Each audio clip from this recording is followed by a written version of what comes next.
Order, order. The clerk will now proceed to read the title of the private bill set down for today. Royal Albert Hall Bill, Lords, second reading. Second reading what day? Tuesday, the 3rd of June. Tuesday, the 3rd of June. Thank you. Right, we come to questions for the Chancellor of the Exchequer. Pippa Hayling. Question 1. Minister. Thank you, Mr. Speaker. The Prime Minister's Plan for Change sets out our ambitious but achievable target for clean power by 2030. We have already announced £300 million for offshore wind supply chains, in addition to the significant uplift for the Clean Industry Bonus Scheme. These measures support clean energy and growth in the UK's industrial heartlands, and further details will be set out at the spending review. Thank you, Mr. Speaker. Successive governments have failed to deliver a fair energy transition for workers and communities. We've seen the devastating closure of the Grangemouth oil refinery, and now we're seeing uncertainty around the gas storage facility off the East Coast. Just 7 out of 87 offshore oil and gas companies are planning to invest anything in renewable energy by 2030. Therefore, the government must be the ones in the driving seat to make sure that the same fate doesn't happen for our North Sea oil gas workers. What discussions has the Minister had with the Secretary of State for Energy Security and Net Zero on new financial support to create recruitment and retention pathways for workers moving into the clean energy pathways? Minister. Our skilled workforce in the oil and gas industry will be important for the continued role of oil and gas in the energy mix, but also for the transition to renewable and net zero energy, as the Honourable Lady has pointed out. That's why we've invested significant sums of money into carbon capture and storage, working with exactly those companies, and we'll set out further details for further support for the industry at the spending review in the coming months. You would say, mate. Mr. Speaker, I welcome the £200 million commitment to Grangemouth and clean energy through the National Wealth Fund, and I welcome her department's confirmation to me recently that this money will not be fettered exclusively to the Project Will proposals. The need for investment is urgent, with jobs lost and the broader economic impacts impending. We need to move further and faster. What conversations are they having with Cabinet colleagues to encourage them to act on the Project Will policy recommendations and deliver investment in Grangemouth? I thank my honourable friend, who's a champion for his constituency and for industry. As he's alluded to, the government's already made hundreds of millions of pounds available through the National Wealth Fund for the company in question. We're working to ensure a just transition, harbouring the skills of people in Scotland and across the country. We're in active discussions now as the spending review comes to an end, and we'll be able to present more detail to the House on the 11th of June. Shadow Minister James Weld. Thank you, Mr. Speaker. The Climate Change Committee says we'll need oil and gas until at least 2050, but rather than maximise North Sea production, the government is taxing it out of existence, and Harbour Energy has just announced hundreds of job losses as a result of the Chancellor's 78% windfall tax. Instead of costly transition imports, will ministers use the spending review to think again and focus on an energy policy to deliver cheaper and cleaner energy that's affordable for consumers and for businesses? Minister. I welcome the honourable gentleman's encouragement. That's why we're investing in homegrown secure energy, including in renewables, nuclear and other forms of energy. And in yesterday's UK-EU trade deal, which I'm sure the Shadow Minister would like to welcome, we've enhanced our arrangements with the European Union on electricity trading to be able to export energy we produce in the UK to the European Union, and to be able to do so vice versa. This is ensuring energy security, good jobs and good businesses in the energy sector for decades to come. Question number 2, Mr. Speaker. Minister. Thank you, Mr. Speaker. Lifetime mortgages have been regulated by the FCA since 2004. These rules provide robust consumer protections, including requiring lenders to engage and provide tailored support to all of their customers. Thank you, Mr. Speaker. One of my constituents, a 96-year-old man, took out what he thought was a £15,000 loan in 1990. It was actually an interest roll-up lifetime mortgage. Despite paying £40,000 over the years, he now owes over £52,000 due to compounding interest. He has been denied redress by the Financial Ombudsman due to time limits, and my team has also contacted the FCA and the lender without success. My constituent is now left to deal with the consequences. Will the Minister meet with me to discuss this case and how other people have been missold these products and how we can better support them? Minister. I'm really sorry to hear about the circumstances the honourable member's constituent is facing, and I'd be happy to meet with her to discuss the issue further. I'd just like to add, Mr Speaker, lifetime mortgages are complex financial products, and I would suggest that anyone considering equity release should seek independent financial advice to help make sure that those products are suitable for their needs. Alpington. Thank you, Mr Speaker. An increasing number of pensioners are reaching the end of their mortgages with outstanding borrowing and find themselves unable to meet later life lending criteria. This is likely to become an even more prevalent issue in years to come as house price rises continue to outstrip earnings. So can I ask the Minister what discussions she is having with lenders and the mortgage industry to expand later life lending criteria and to give hard-working pensioners who might otherwise be forced to seek council support the opportunity to remain in their own homes? Minister. I thank the honourable gentleman for raising this important issue. I discuss mortgages with lenders and indeed with the FCA on a weekly basis, and I'll be sure to ensure that I reflect the comments he's made today. Graham Stewart. Thank you, Mr Speaker. DIY store Johnson's of Hedden has had a question number 3, Mr Speaker. So sorry. Chancellor of the Exchequer. Little glimpse ahead. I thank the honourable gentleman for that question. The government carefully considered all of the policies in the autumn budget in the context of the difficult fiscal inheritance that we face from the party opposite. The decisions to increase the employer national insurance contribution and reduce the secondary threshold were taken to stabilise the public finances and ensure that money was available for our crucial public services, particularly the NHS. Graham Stewart. Thank you, Mr Speaker. As I mentioned, Johnson's of Hedden, a DIY store, has successfully traded for 56 years. But Mike Brooke, the owner, who's run it that entire time, says that the national insurance hike brought in by the Chancellor has finally made that business unviable. So can I ask the Chancellor, was the cruel destruction of Johnson's of Hedden and the jobs that it provides deliberate or an accident? Chancellor. Well, the money raised from national insurance, which of course only came in last month, is being used to fund investment in the National Health Service. And since the election, we've delivered 3 million additional appointments in the NHS, which benefits constituents in East Yorkshire and across the country, but also in terms of supporting businesses. Yesterday, the trade deal that we secured with the European Union was welcomed by the CBI, the Food and Drink Federation, the Institute of Directors and others, because it will add around £9 billion to the size of the UK economy. Shadow Chancellor of the Exchequer, Belstride. Speaker, only last week the Right Honourable Lady was trumpeting that the economy has turned a corner, and yet it is only barely a month, as she has just stated, since her disastrous job tax started to bite. So could I ask the Right Honourable Lady precisely which business confidence survey, just one, she can point to which supports her assertion that everything is coming up roses? Chancellor. Well, the PwC survey of global CEOs say that Britain is the second best place in the world to invest. That's just one of the surveys that backs what this government is doing. But the Shadow Chancellor just simply isn't serious, and his party is becoming completely irrelevant. Now, he talks about jobs. 200,000 jobs have been created since the general election. He talks about economic growth. The UK is now the fastest growing economy in the G7. And he talks about business. Well, we have secured 3 trade agreements which are backed by British businesses and British trade unions, and every single one of them the party opposite opposes. No wonder even George Osborne says that the Shadow Chancellor has no credible economic plan. So while the Conservative Party plummet into irrelevance, this Labour government will deliver in the national interest. Daisy Cooper, Liberal Democrat spokesperson. Thank you, Mr Speaker.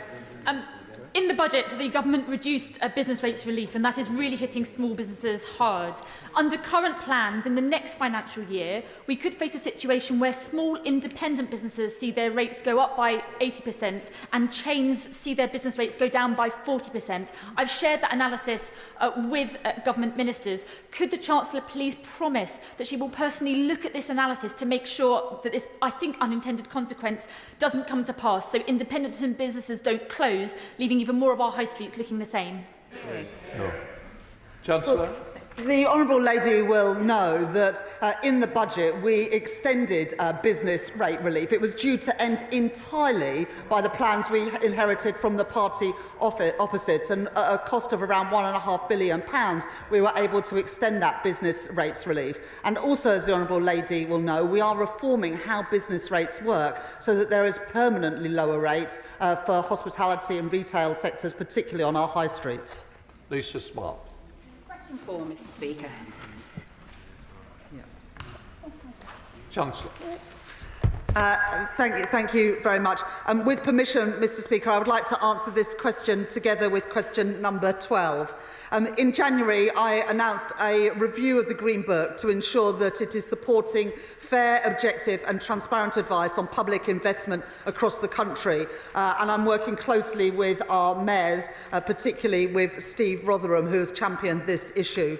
Since January, the Treasury has been in conversation with over 70 different organisations and individuals, regionally and nationally, to identify areas where we can make changes to the Green Book and champion investment in the north of England. Lisa Smart.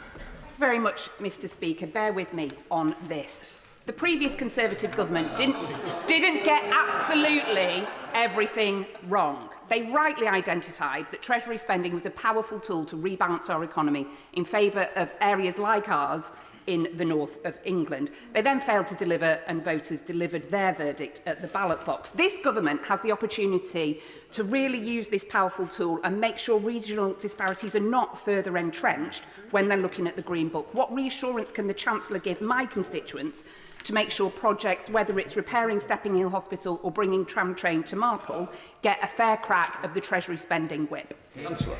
I totally agree with the Honourable Lady. The plans that we inherited from the party opposite saw capital spending decline as a share of GDP. Totally the wrong decision if we want to grow the economy and improve prospects in towns and cities right across the north of England. We're putting £113 billion more over the course of this Parliament into capital spending so we can build the road and rail infrastructure, the energy infrastructure, the digital infrastructure and the housing that our country desperately needs. And under our reforms to the Green Book, we will make sure that we get more investment to the places that need it, including towns and cities in the north of England.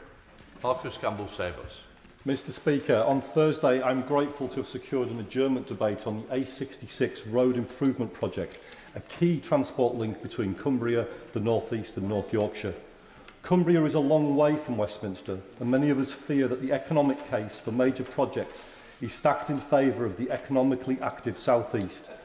Can the Chancellor reassure me that Cumbria will not be disadvantaged when key public spending decisions are taken? Chancellor. I thank my honourable friend for that question, and he's a staunch defender of his constituency and also of his region. We'll be making decisions at the spending review, which we'll publish on the 11th of June. But as a proud Northern MP myself, I'm absolutely determined that the North gets its fair share of investment. Jessica Toole. Question number 5, Mr. Speaker. Star. Thank you, Mr. Speaker. With permission, I would like to answer this question together with question number 7. The nighttime economy and the hospitality sector more widely is the beating heart of our cultural life, bringing to life the places we all call home. That's why this government has cut draft duty and introduced a fairer permanent business rates system. We all want our pubs, clubs and restaurants to thrive. Jessica Toole. Thank you, Mr. Speaker. Last month I met representatives of Bournemouth Town Centre's nighttime economy at one of the newest additions to our High Street Barbara's Beer House. This sector is incredibly resilient, but is grappling with a number of challenges like changing consumer behaviour and rising costs. And one of the issues common across our hospitality and retail sector is that of prohibitively high business rates. So can the Minister update us on the progress we're making towards business rates reform and tell us how this will give the nighttime economy the security they need to be prosperous? Minister.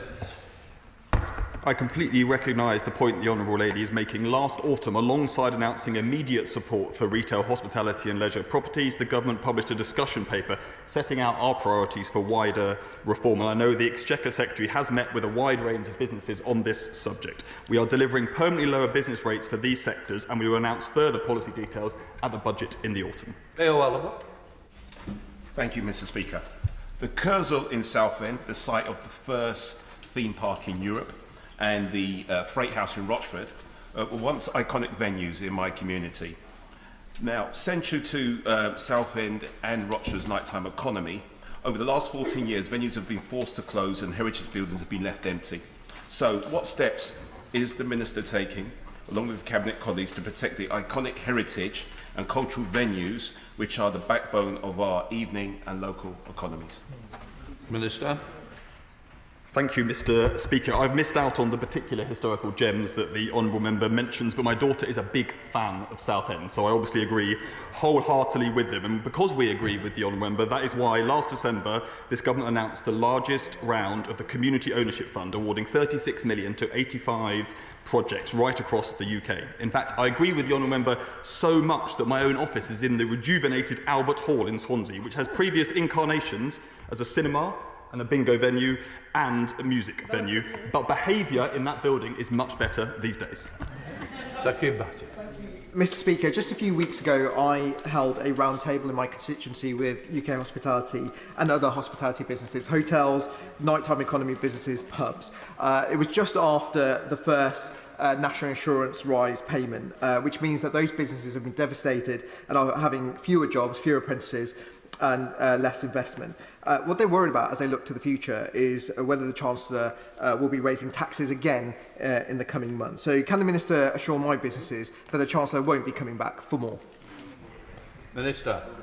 Well, what the sector is doing is welcoming the trade deals done by this government yesterday. What they're worried about is a Conservative Party that can't bring itself to welcome a single trade deal with any country round the world. The party of Robert Peel has turned its back on the entire world. Alison Bennett. Thank you, Mr. Speaker. The Hop Tub in Hurstpierpoint, the Hop Sun in Haywards Heath and the Brickworks in Burgess Hill are three fantastic microbreweries serving constituents in mid-Sussex. Given the pressures of national insurance and the challenges of business rates, what is the Treasury doing to support these innovative businesses?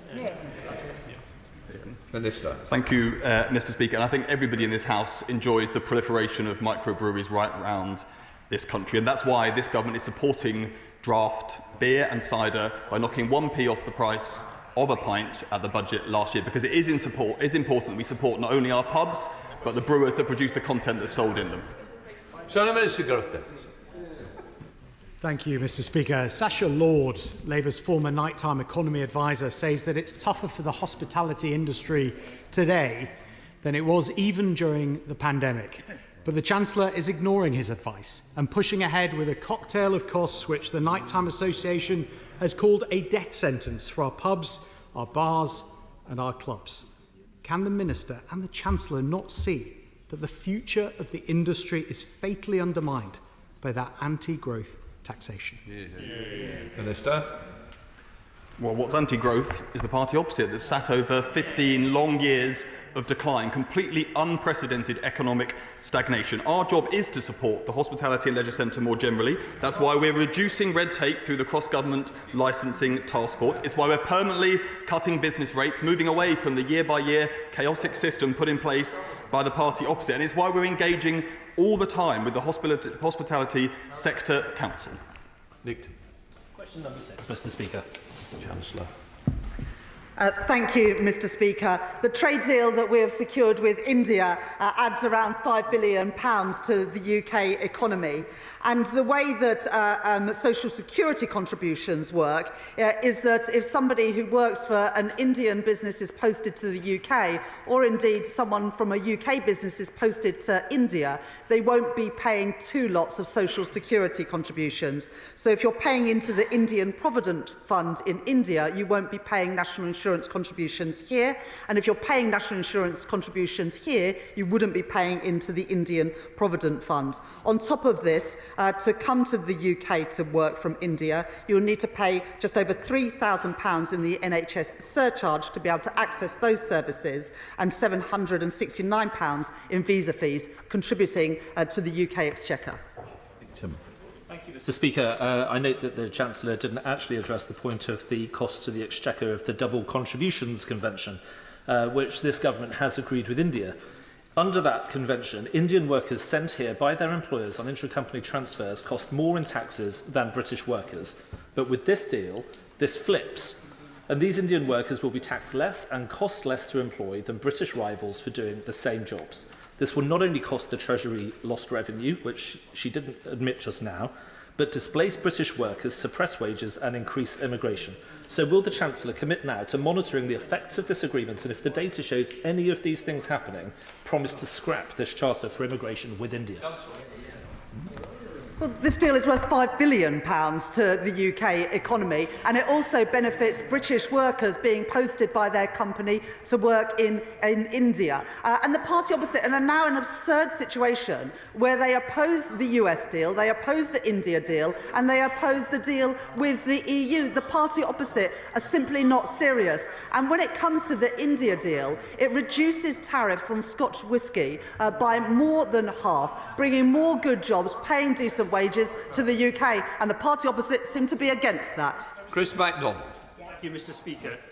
Special steels business Paralloy in Billingham in my constituency has told me that uncertainty on international trade has recently left their customers running for the hills. Does the Chancellor of the Exchequer agree with me that now that we have trade deals coming along like buses with India, with the US and with the EU, then we can give reliability and confidence to important local businesses like Paralloy in my constituency who want to export to the world?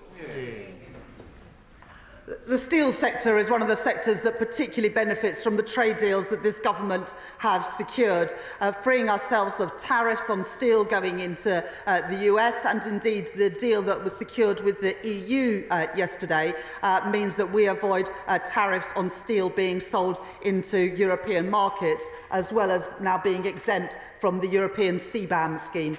Good for steel, good for jobs right across Britain. Dr. Peter Prince.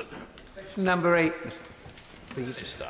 Thank you, Mr. Speaker. The Treasury has reformed the spending review process to ensure that it facilitates genuine collaboration across departments. As part of this spending review, the Chancellor of the Duchy of Lancaster and I have met with Secretaries of State multilaterally in mission clusters.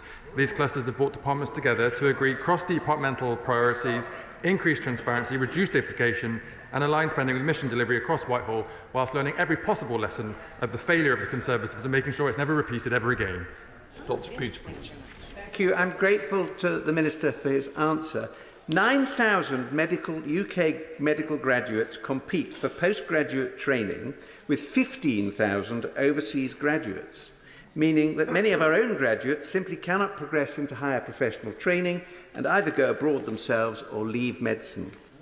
So does the Minister agree with me that the Treasury has a crucial role to coordinate spending on medical university education by the Department of Education and postgraduate training by the Department of Health, so as to ensure that public money we spend on medical student education is not wasted?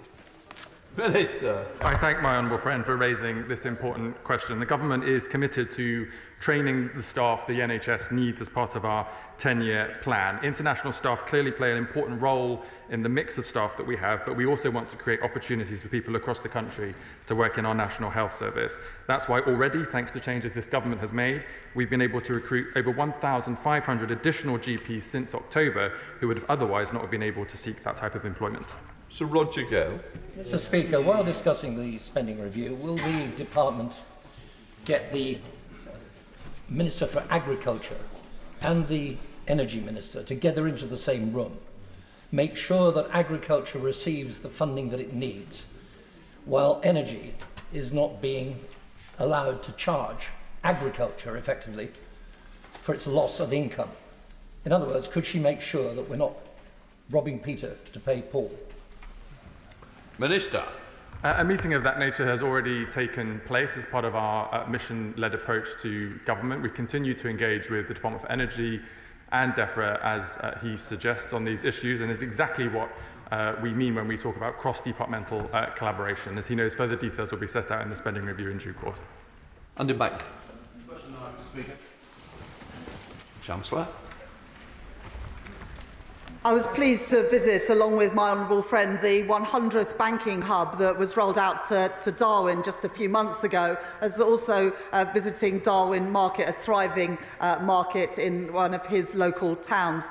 We'll be setting out at the spending review how we will spend the £113 billion extra that we're putting into capital spending compared to the plans that we inherited from the party opposite. And of course, we'll be making sure that towns and cities, including across the north of England, benefit from that investment. I'll do back now. Thank you, Councillor, for that answer. And the government's commitment to the north is absolutely clear, and we very much enjoyed the visit to Darwin Market. But at the same time, history tells us that small towns, like those that make up Rosendale and Darwin, can far too easily get left behind and not feel the benefits from major infrastructure investment. Yet those are the very communities that need to see and feel change the most. So would the Chancellor agree with me that as we implement our investment and growth strategy and deliver the review of the Green Book, that we must put our left-behind communities first? That as part of every major investment decision, we should ask the question, what does this do for our most deprived and left-behind neighbourhoods? And only through targeting investment where it's needed most can we ensure that every community feels the benefit the growth this government will bring. Chancellor. Well, I thank my honourable friend for that question. He's a proud champion of the towns and villages of Rosendale and Darwin. We will absolutely make sure that we use our Green Book review to properly assess the benefit of all investments that this government makes. But on top of that capital investment, of course, the people of Rosendale and Darwin are benefiting from the reductions in NHS waiting lists, the 3 million additional appointments we've delivered, and also the increase in the national living wage, which will make working people in Rosendale and Darwin and across the country better off. Tim Farron. Mr Speaker, the towns and villages of the lakes and the dales in Cumbria are proud to host 20 million visitors every single year. We're the biggest visitor destination outside of London and the UK, and yet we get almost no support whatsoever for the highways, other infrastructure, health, police force costs that are incurred by those visitors. Will she look at funding allocations to make sure those services that support the people and the visitors of the Lake District are properly funded? Chancellor. Well, the Green Book reforms will make sure that we properly assess the benefits of investments in different parts of the UK. But of course, the people of Cumbria and the Lakes will benefit from the record investment in the NHS, the rollout of nurseries and free breakfast clubs at primary schools, as well as the increase in the national living wage, which many workers in sectors like hospitality and retail in his constituency will benefit directly from. Paul Foster. Thank you, Mr Speaker. One way to get Treasury officials to start focusing more on northern towns would be perhaps to move the Treasury up north. And after experiencing our rail networks and our infrastructure, they may very quickly invest more money. Are there any plans to move any Treasury departments to the north? Number 11 Market Street, surely. Come on. This government have committed to increasing the proportion of civil servants who work in the north of England, but we already have a hub which we are expanding in Darlington, where 8 government departments work, including officials from the Treasury. So at the Treasury, we are very much mindful of the importance of investing right across the north of England, in Darlington, Leeds, Cumbria, Rosendale and Darwin, and many other constituencies beside. Martin Vickers. Thank you, Mr Speaker. The prosperity of northern towns is very much dependent on good transport connections.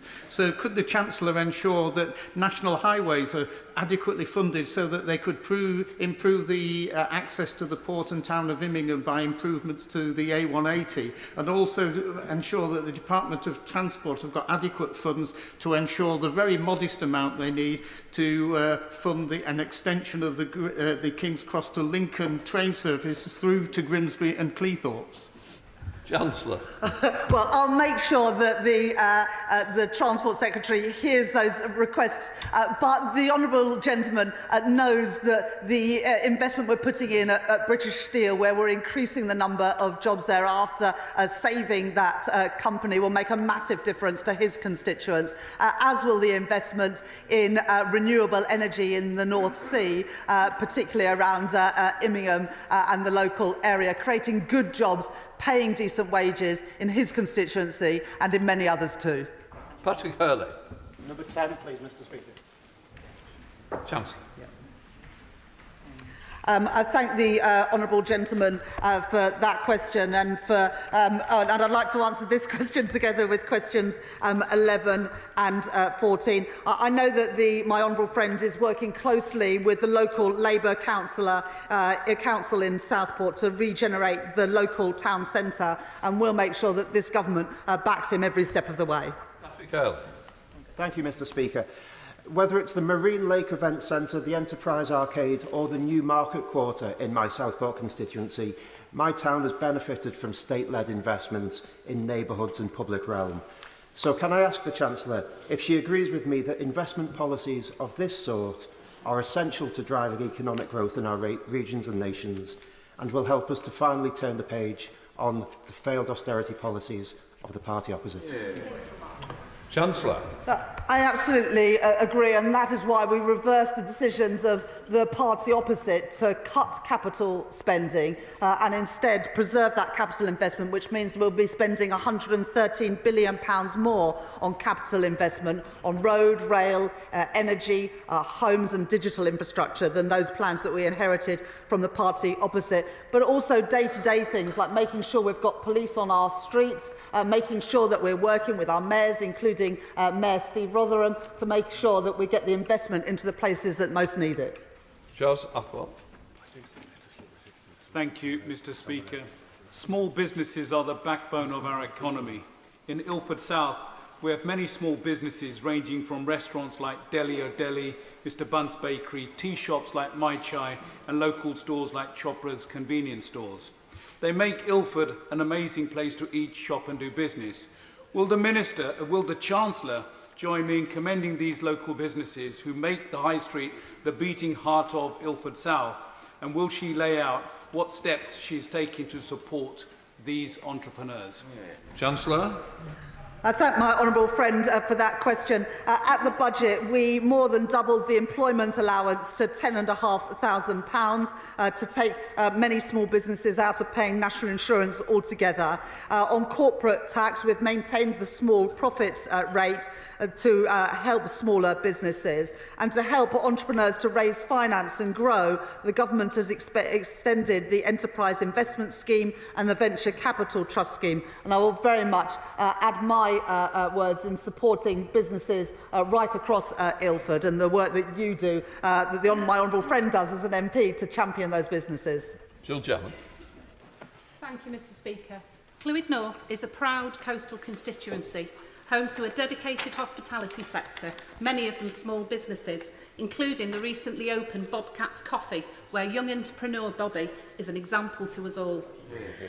Economic circumstances, though, have been tough after a decade of neglect by the Tories. So will the Secretary of State outline the Treasury's plans to support these businesses that are such a vital part of our local economy? Chancellor. I thank my honourable friend for that question.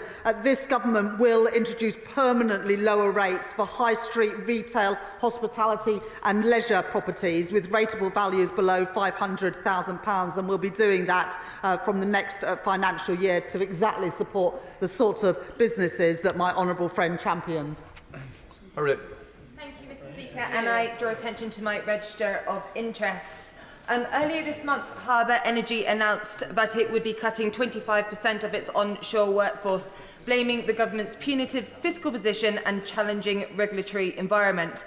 When the news was announced, the Chancellor said that this was just a commercial decision by one company. So how does the Chancellor explain that in just the last few weeks, the following other energy sector jobs have been lost in North East Scotland? Belmar Energy entering liquidation with 48 job losses. WellSafe Solutions, 45 job losses. Beam, a subsea technology company, all 200 staff made redundant. And on top of the 25% from Harbour, that's 250. We're talking about 600 jobs. How can she explain this, and how will she support the industry in the spending review? Chancellor, Harriet. I thank the honourable member for that question, and my honourable friend, the Exchequer Secretary to the Treasury, is working closely with businesses right across the energy sector. Of course, the previous government increased the rate of tax on energy companies to 75%. We increased it by 3 percentage points above that, reflecting the fact that energy companies have enjoyed huge profits since Russia's illegal invasion of Ukraine. And it is right, when people's bills have gone up, that we ask the energy companies making those profits to contribute a little bit more. Dave Dugan. Thank you, Mr. Speaker. What changes will the Chancellor introduce in the spring statement to compensate for the growth-threatening sword of Damocles she's just placed over the Scottish fishing industry? She should know, but probably doesn't, that 70% of revenue from fishing and aquaculture comes from Scotland. She should know, but probably doesn't, that the fishing industry in Scotland is 50 times larger for Scotland's economy than the UK. So can she explain, what discussions did you have with the Scottish Fishermen's Federation or the Scottish Government before making this damaging decision?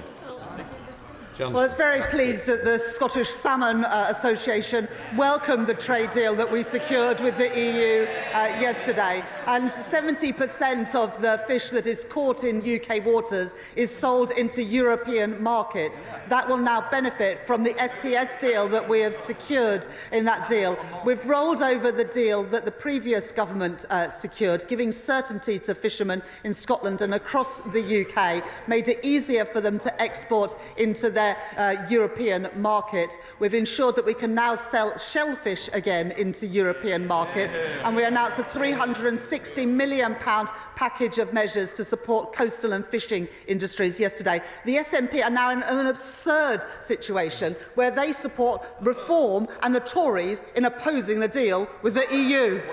Callum Miller. Mr. Speaker, I welcome the Chancellor's answers on growth. She's been a strong champion of the Oxford-Cambridge growth corridor, but my constituents in Bicester and Woodstock are concerned to know that she will lend her support to Lord Valence's efforts to join up across departments and ensure that there is the social infrastructure to support the growth, because they worry that hospitals, schools and roads will not keep up with the ambitious pace that Lord Valence is putting forward.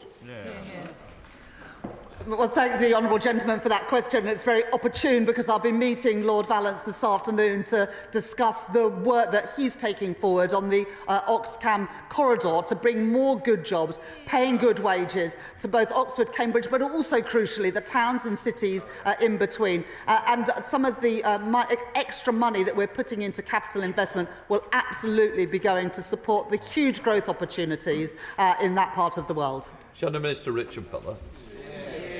Of course, Mr. Speaker, the best way to improve economic growth is for this Chancellor to stop punishing businesses with higher taxes. But within the spending review, the key is to improve public sector productivity, and as the Chancellor knows, one of the key aspects to do that is the use of technology. And this government has substantial advantages over the next few years, with major advances in AI technology, but those can only be captured if the Treasury sets clear directions for departments, including incentives and penalties. So could the Chancellor advise what directives has His Majesty's Treasury given departments to improve productivity through the adoption of artificial intelligence, and specifically whether this advice includes a requirement for the use of agentic AI during the multi-year spending period? Chancellor. I thought the honourable gentleman was going to welcome the investment of Universal Studios in Bedfordshire, which would be a massive boon to the Bedfordshire economy. In terms of supporting AI adoption, we're doing two key things. First of all, supporting that sector investing in the UK. And of course, the deal we secured with the US will help bring more investment into the digital sector in the UK, but also, crucially, improving productivity of our public services. And the honourable gentleman will see more about that when we publish the spending review on the 11th of June. But we are absolutely determined to boost productivity in the public sector after the mess it was left in by the party opposite. Era Wilson. Question number 13, Mr. Speaker. Minister. Mr. Speaker, the government is committed to keeping taxes for working people as low as possible. The personal allowance means those earning below £12,570 pay no tax, and at our first budget we decided not to extend the freeze of personal tax thresholds, which was implemented by the previous government. Valera Wilson. Thank you, Mr. Speaker. I thank the Minister for his response, but could I ask him what short and long-term assessment ministers have made of the cost to the taxpayer of the deep cuts in grants for therapy for some of the most vulnerable and traumatised children in our country through the Adoption and Special Guardianship Support Fund, given the Treasury's intransigence in putting more money into a fund to meet rising demand? It's likely that adoption and kinship care placements will fail, resulting in more children in the care system in the short term, and in the long term, sadly, we know care-experienced children are 4 times more likely to end up with a criminal conviction. There is a moral and an economic case to support this fund properly. Ministers. Mr. Speaker, in relation to making sure that adoptive parents are able to build a strong family unit with their adopted children, I obviously recognise very much the importance of that as a constituency MP as well as a minister. But if I can take a broader point here about investment in public services, of course the only reason why we're able to invest in public services is because of difficult decisions we've taken around taxation, and the problem with her party and the parties opposite is they're happy to support the extra funding for public spending but not the tax rises necessary to pay for it. Thank you, Mr. Speaker. This isn't an issue to make a party political point on, because the reality is the 40% cut to the Adoption and Special Guardianship Support Fund will be deeply impactful on young people, people who have experienced significant trauma in their life, abuse, neglect and so much more. So it's really imperative that we make the right investment in the light that our mental health services are not fit for purpose at the moment, to ensure that these young people have a life course opportunity, not being denied if this fund is cut. So will he review the decision and ensure that we can have the proper funding that young people need? Minister. Well, Mr. Speaker, as my honourable friend will know, spending decisions are for the Chief Secretary of the Treasury to discuss with departments. And I'd make the general point to her, though, that investment in, for instance, mental health, which she mentioned in her remarks just there, is again only possible because of the decisions we've taken around taxation to make sure we can support public spending in our health service, in mental health services and support for young people. Sir Roberts. 15, please, Mr. Speaker. Minister. Thank you, Mr. Speaker. And this is absolutely the right question. We all understandably hear calls for higher rates of pension saving, but the prior question is how do we make sure that savers get the absolute best bang for their buck for every penny they save? And the forthcoming pension schemes bill will help make that happen, with bigger pension schemes, fewer small pension pots, driving down costs and up rates of saving for pensioners. Sir Roberts. Thank you, Mr. Speaker. As Chair of the reconstituted Pensions and Growth APPG, could the Minister share any plans for how counties outside of mayoral authorities, like Staffordshire, could benefit from pension reforms to encourage more investment in the UK to support infrastructure, jobs and local regeneration? Minister. Thank you, Mr. Speaker, and I certainly can. Our reforms to the local government pension scheme will support local investment in every part of England and Wales. Our defence spending plans will be felt on the ground. Total defence spending in the West Midlands totals £1.6 billion a year. We're building reservoirs again, including one in the West Midlands, and we're getting this country trading once again, including businesses in Tamworth, where PI Chem, a specialist chemical supplier, recently won a major export order supported by £100,000 in UK export finance support. Britain and Tamworth are open for business. Jim Shannon. Mr. Speaker, can I thank the Minister for his answer? Minister, it's the uptake of pensions I want to ask about in relation to those who are 18 starting off. They encourage them to take their pensions out. Whenever I was 18, my mother took me down to the pension man, John Thompson in Ballywalter, says, "You're going to take a pension." I says, "What for, Mum?" She says, "You're taking a pension," and we took the pension. So would the honourable member agree that what everybody really needs is someone like my mother to encourage them to take a pension? I didn't know where that was going for a bit, but I can 100% speak on behalf of everybody in this House when we say the whole country needs people like your mother. That's really simple. Question 16, Mr. Speaker. Chancellor. With permission, Mr. Speaker, I'd like to answer this question together with question 18. Kick-starting economic growth is the #1 mission of this government. From next financial year, South Yorkshire Combined Authority will receive a single flexible funding pot through their integrated settlement, and the East Midlands Combined Authority will benefit from a new advanced manufacturing and logistics park, unlocking up to £1 billion of investment. Both areas will benefit from the £240 million of investment towards trailblazers to tackle economic inactivity. Thank you, Mr. Speaker. Stocksbridge Speciality Steels in my constituency has strategically significant, highly specialist capability to produce world-leading steel, crucial to our national defence, aerospace and energy industries.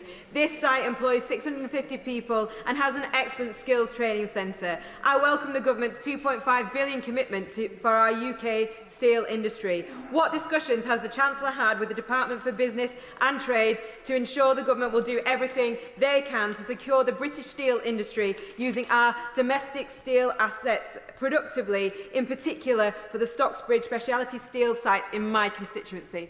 Chancellor. I thank my honourable friend for that question. And whilst I'm not going to get into the sort of detailed discussions about one individual company, this government did set out the £2.5 billion steel fund in the budget last year to preserve and grow steel manufacturing in the UK. And it's why in the 2 trade deals that we've secured in the last couple of weeks with the US and with the EU, we've reduced tariffs on steel exports, which will be good for the British steel industry. Oshanka. Thank you, Mr. Speaker. Shockingly, in Derby South, 62% of adults in our community are financially vulnerable, far above the 38% national average. To lift people out of this vicious cycle, we need a growing economy. But if you're worried about how you'll make it to the next pay, dreading the unexpected bill, or struggling to feed your family, the benefits of growth can feel miles out of reach. Can the Chancellor outline how her plan for growth will put money into people's pocket and deliver change for people in our struggling communities? Chancellor. We'll shortly be publishing a financial inclusion strategy, as well as extending the household support fund to support some of the most vulnerable. But there are huge opportunities, as my honourable friend knows, in Derby. I was at Rolls-Royce in Derby just last week, and what we are doing in terms of trade deals, particularly with the US, hugely support our aerospace sector, along with the increased spending on defence, taking it to 2.5% of GDP, helping to invest in great British firms and indeed in great British steel. Thank you, Mr. Speaker. I'm aware that Derby's economy was blighted last November by a foul smell said to be emanating from its local water treatment works. Similar is true of my constituency in Eastbourne, due to the failure of Southern Water's air scrubbing system. Will the Chancellor ensure that the spending review grants the Environment Agency the resources it needs to crack down on smell nuisances, so that these water companies get a grip of this for the benefit of local growth and our economy? Question to the question, forgot it. Let's go to topicals. Rosie Duffield. Thank you, Mr. Speaker. Question number 1, please. Chancellor. Thank you, Mr. Speaker. This government is securing economic growth. Last week, the numbers published showed that the economy grew by 0.7% in the first quarter of this year, including an 8% increase year-on-year in investment spending. We are now the fastest growing economy in the G7. Since the last election, there has been 4 cuts in interest rates, 200,000 jobs created, 3 trade deals secured. Britain's economy is stronger, but I will continue to do everything in my power to ensure that working people are better off. Rosie Duffield. Mr. Speaker, Westminster is once again buzzing with the latest U-turns, speculation and briefings over the Chancellor's policies on the winter fuel allowance and the two-child limit benefits cap. It's less of a buzz for those visitors to Canterbury Food Bank, however, who last month distributed enough food to make 13,545 meals, a 47% rise on the same period last year. Will the Chancellor end the serious anxiety of those experiencing fuel and food poverty now and reverse those policies? Chancellor. I thank the Honourable Lady for that question. The only reason that we've been able to grow the economy and get those cuts in interest rates, which help working families in Canterbury and right across our country, is to have returned stability back to our economy. And that means never making a policy commitment without being able to say where the money is coming from. That is what got our country into a mess under the previous government. So we've set out the policies that we needed to put investment into the NHS and to secure our public finances. Tracy Gilbert. Speaker, last month Forth Ports officially opened the Charles Hammond berth at the Port of Leith, a £100 million private investment to create Scotland's largest renewable hub. Will my right honourable friend join me in welcoming this investment in Leith and set out how she is working with Cabinet colleagues to ensure green manufacturing and supply chain jobs are created in Scotland? Minister. Can I join my honourable friend in welcoming the news that the Charles Hammond berth is now officially open? As she knows, we've set up Great British Energy in Scotland, bringing forward £300 million of investment ahead of the spending review to secure jobs and supply chains. And funding for the Port of Cromarty Firth, announced in March, is expected to support up to 1,000 highly skilled jobs, while our uplift to the Clean Industry bonus will support offshore wind supply chains across the country. This is yet another example of the government working with business and a Labour government delivering for the people of Scotland. Right, we come to Shadow Chancellor Milstrom. Mr. Speaker, can the Chancellor explain what the Economic Secretary meant last week when she said that there will be, and I quote, no tax rises on individuals at the autumn budget? And can she similarly confirm that there will be no tax increases on businesses? Chancellor. In our manifesto, we set out that we would not increase taxes on working people, the income tax, national insurance or VAT that they pay. And it's why we also reversed the decision by the previous government to increase fuel duty, which would have had a disastrous effect on working people in our country. We'll set out all other tax policy at the budget. Milstrom. What many up and down the country, Mr. Speaker, are asking is why that manifesto pledge not to impose taxes on working people was broken. But could I ask the Right Honourable Lady, last week the Pensions Minister confirmed to the House that the government will never interfere with the fiduciary duty of pension trustees to get the best return for their members. But when the Chancellor was questioned on that topic by Bloomberg the very same day, she said, never say never. This is chaos, Mr. Speaker. They can't even speak with one voice.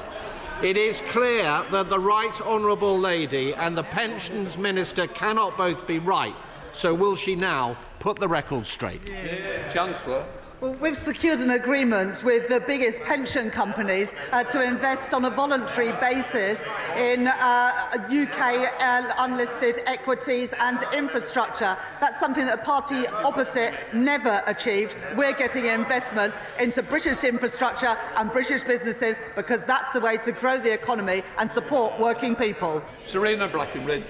Thank you, Mr. Speaker. Will my right honourable friend outline the steps that he's taken in the forthcoming spending review so the increased defence spending will stimulate economic growth in which supply chains like Collins Aerospace in my constituency can continue to strengthen national defence capabilities whilst boosting our local economies, jobs and quality apprenticeships?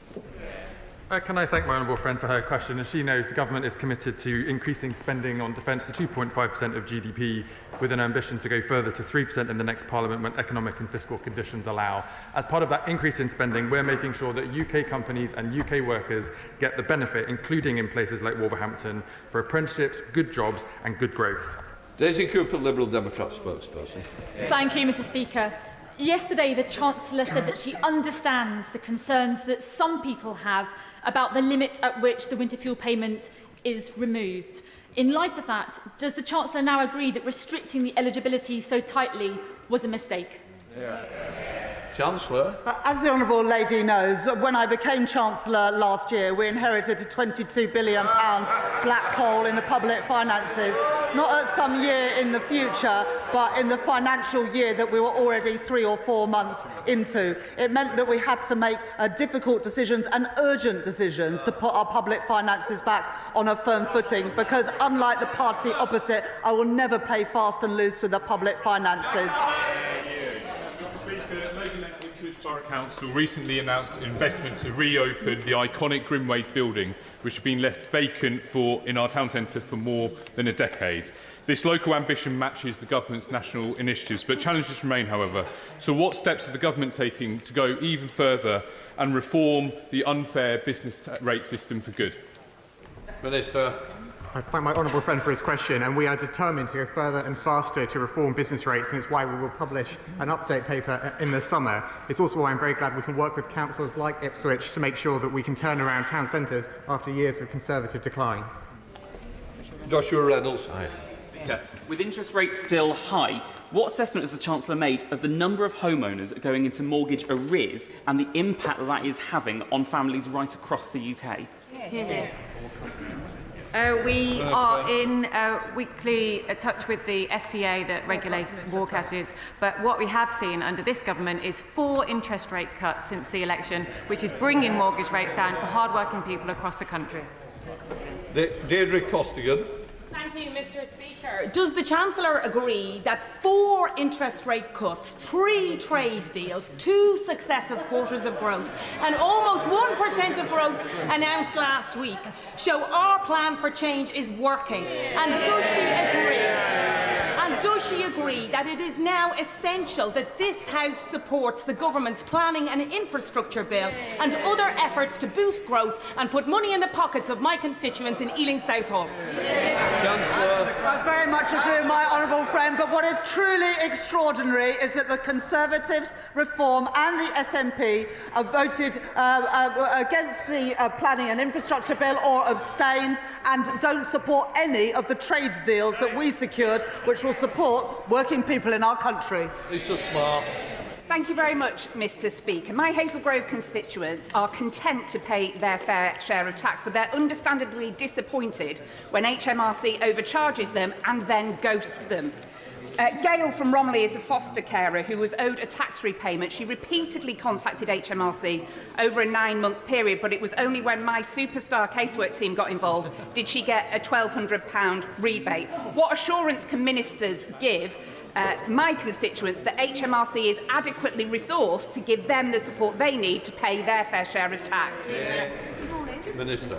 Well, Mr. Speaker, I'm sorry to hear about the constituents' experience in the case that the Honourable Lady raises, but to reassure her and her constituents, one of my priorities as Chair of HMRC Board is to improve day-to-day performance of HMRC. We've seen in the last year the percentage of telephony advisory attempts handled go from 59% last March to 80% this March, and it will remain a priority for me to modernise and digitise the service.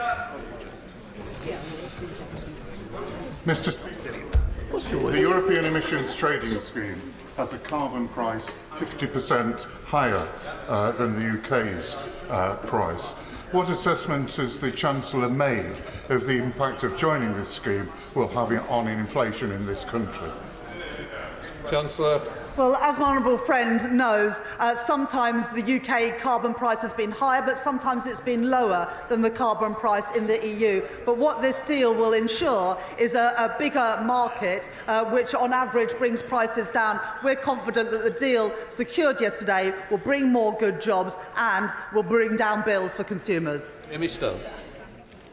Mr. Speaker, Scottish councils now have the power to introduce a tourism levy. This has gone down extremely badly with the hospitality sector, and in particular they fear a tax on a tax. A tax would be VAT. Could I ask the government to look at zero-rating this in the event that a tourism levy is introduced? Chancellor. Well, I want to welcome tourists to Great Britain and Northern Ireland, and that's why we are securing trade deals with countries around the world, showing that we as a country are open for business. In the end, it's up to the Scottish Government about what additional taxes they introduce, but as with income tax, you can always see that the SNP never take the side of ordinary working people. Look, Mayor. Thank you, Mr. Speaker. Last week I raised the case with the Disability Minister of a local disability charity being hit by increased bank charges. He's committed to work with me. Will Treasury Ministers do the same so we can take these banks to task and support these fantastic local organisations? Minister. I would be happy to meet with the honourable gentleman to discuss the issue raised. Andy Chamberlain. Mr. Speaker, access to banking services is a particular issue in North East Fife where the limitations of the access to cash legislation is becoming clear. Will the Financial Inclusion Committee agree to look at the Act to ensure that we get the access to banking services that local communities need? Minister. Our government secured the commitment of the banking industry to roll out 350 banking hubs across the country. 200 have already been agreed and over 150 are open. The Financial Inclusion Committee that I am chairing is looking at financial inclusion, including digital banking and banking, making sure that people have the bank accounts that they need. David Pinto-Chichinsky. I want to start by congratulating the Chancellor of the Exchequer for securing the Mansion House Agreement, Mansion House Accord, an agreement that will channel billions into the economy and will make a real difference for my constituents in Hendon. One of the reasons pension funds agreed to join the Accord is because of the strong pipeline of investable projects the government is creating. Does my honourable friend agree with me that the government's infrastructure plans and planning reforms opposed by the party opposite will unlock... Who wants to answer it? Minister. Thank you, Mr. Speaker. My honourable friend is absolutely correct. Raising investment in the UK is about boosting not just the supply of capital, but the demand for that capital, the investment pipeline. We are approving infrastructure projects from wind farms to reservoirs that the party opposite blocked for years. And by reforming the planning system, we are doing something really radical, building some homes. Gregory Capp. Mr. Speaker, the rollout of banking hubs is helping to a small degree. But what plans do the government have to increase the number of banking hubs beyond that which is currently in the pipeline? Well, as I said in answer to the previous question, we have committed, we have secured the commitment of the industry to open 350 by the end of this Parliament. Banking hubs by the end of this Parliament. And the SCA keeps the access to cash rules under review as legislated under the last government. They have the power to access make rules to ensure that there is access to cash across the country. Thank you, Mr. Speaker. Yesterday there was a lot of coverage of the Chancellor's comments about the ISA limits of 20, and she committed to pledging to keep to the £20,000, but not within that whether how much would be in cash and investment. Can she reassure me that she is seriously considering the impact on the mortgage lending market of changing the cash ISA limit? Minister. As we announced in the spring statement, we are looking for options of reform to ISAs to make sure we get the balance right between cash and equities. But I will reassure the Honourable Lady, we understand that cash savings have a really vital tool for people to act as a financial buffer for a rainy day. Mr. McVeigh. I'm sure the Chancellor subscribes to the basic principle that if the cost of something is put up, then we'll see less of it. It's the reason that governments over many years have put taxes on things like smoking. Does she accept this principle also applies to employing people? And the more expensive this government makes employing people with its jobs tax, increasing nick for employers, the less we will see of it. Well, I think a really good example of that is the Conservative Party. The cost of the Conservative Party went up and the number of MPs shrunk. The Independent Commission on Neighbourhoods report recently showed Blackpool has 98% of its population living in neighbourhoods that are high need. With 34 critical mission neighbourhoods in my constituency, can the Chancellor outline what this government is doing to improve growth in our forgotten coastal towns? Chancellor. I thank my honourable friend for that question. Yesterday we announced £360 million of investment in coastal and fishing communities, which will be absolutely vital for ensuring that those constituencies and those communities continue to thrive. Vicky Slade. Thank you, Mr Speaker. Dorset and Wiltshire Fire and Rescue are seeing a real total cut in funding, partly because the majority of firefighters are on call, so the employers' NICs weren't sufficiently compensated. Will the Chancellor commit to review the funding formula to fit needs of communities and undertake a local impact assessment on the effect of the funding cuts on public and firefighter safety? Minister. Thank you, Mr Speaker. This government has already increased spending on the NHS by £22.6 billion, police funding by £1.1 billion and fire and rescue authorities by another £65.5 million. Further spending will be set out in the June spending review, but this is yet again another example of a Labour government delivering on the promise of change. Final question, Brian Leishman. Thank you very much, Mr Speaker. To alleviate grinding penury for millions, the Chancellor could introduce an annual wealth tax on multimillionaires that would raise approximately £24 billion per annum. Yet the Chancellor refuses to entertain this, but does consider cuts to welfare as acceptable. Why do, quote-unquote, tough political choices always seem to impact those that are most vulnerable? Chancellor. At the budget last year, we increased the rate of tax on non-doms. We increased capital gains tax. We increased the carried interest on bonuses, and we also introduced VAT on private schools. This government is ensuring that the wealthiest pay their fair share, because that's a basic Labour principle. Right, we'll let the front benches change over.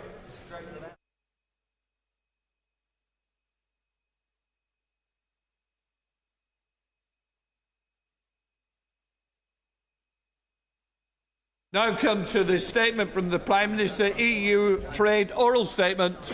Keir Starmer, sir. Thank you, Mr Speaker. With permission, I'd like to update the House on the 3 recent trade deals we've struck in the national interest.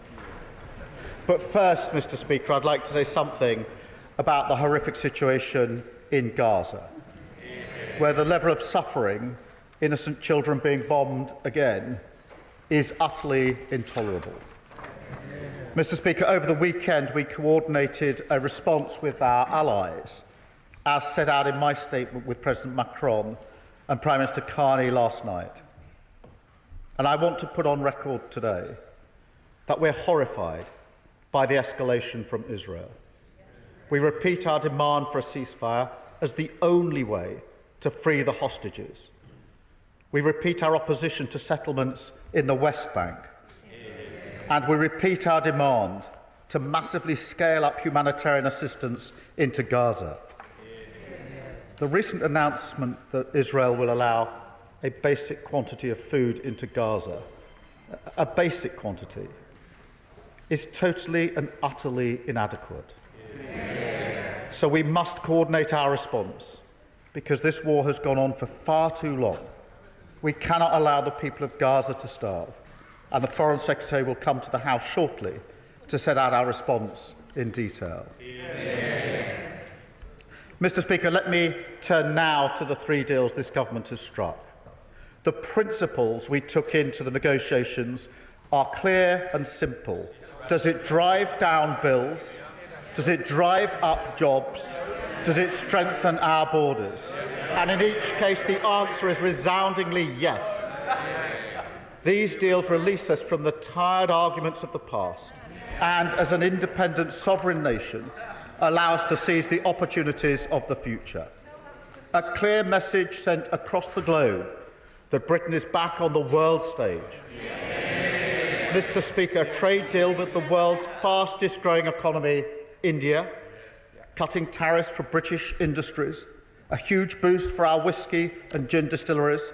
Their only concern now, Mr Speaker, is whether they can produce enough to sell. And for our car manufacturers, tariffs slashed from over 100% to just 10%, with no concessions on visas. A trade deal with the world's richest economy, the United States, slashing tariffs, saving thousands upon thousands of jobs in car manufacturing in places like JLR, protecting our steel and aluminium exports and safeguarding interests for our hugely important pharmaceutical sector. But, Mr Speaker, I can already see that when it comes to this hat-trick of deals, it's our new partnership with the EU that they most want to talk about. And, Mr Speaker, And given their abject failure to strike a deal with India or the US, I can't say I blame them. So let me spell out the benefits of this deal, which gives our country an unprecedented level of access to the EU market. Mr. Speaker, the best access of any nation outside the EU or EFTA. I will start with our security, because when Russian tanks rolled into Ukraine over 3 years ago now, the gauntlet was thrown down, and it's our responsibility to step up. That is what this world demands, and it's what this partnership delivers, strengthening our national security through our new security and defence partnership. Mr. Speaker, that paves the way for British defence firms to access the EU's €150 billion defence fund. That will support British jobs, British wages, British livelihoods. The partnership also increases cooperation on emissions trading, saving UK businesses from having to pay up to £800 million of EU carbon taxes, once again backing British businesses.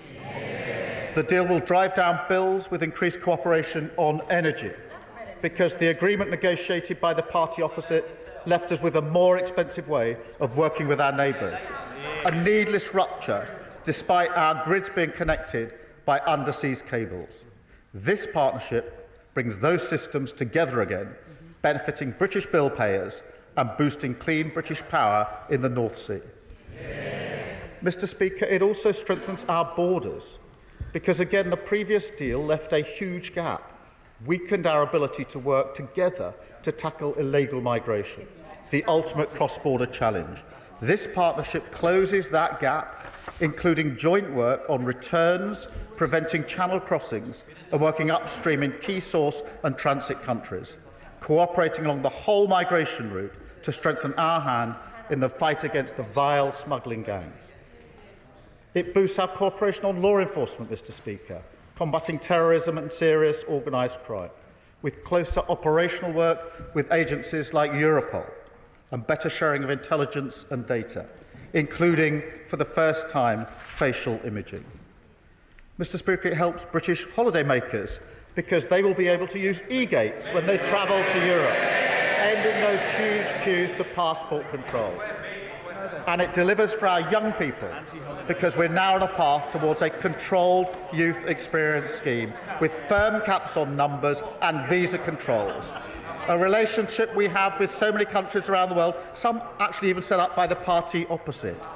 We should be proud to give our young people that opportunity.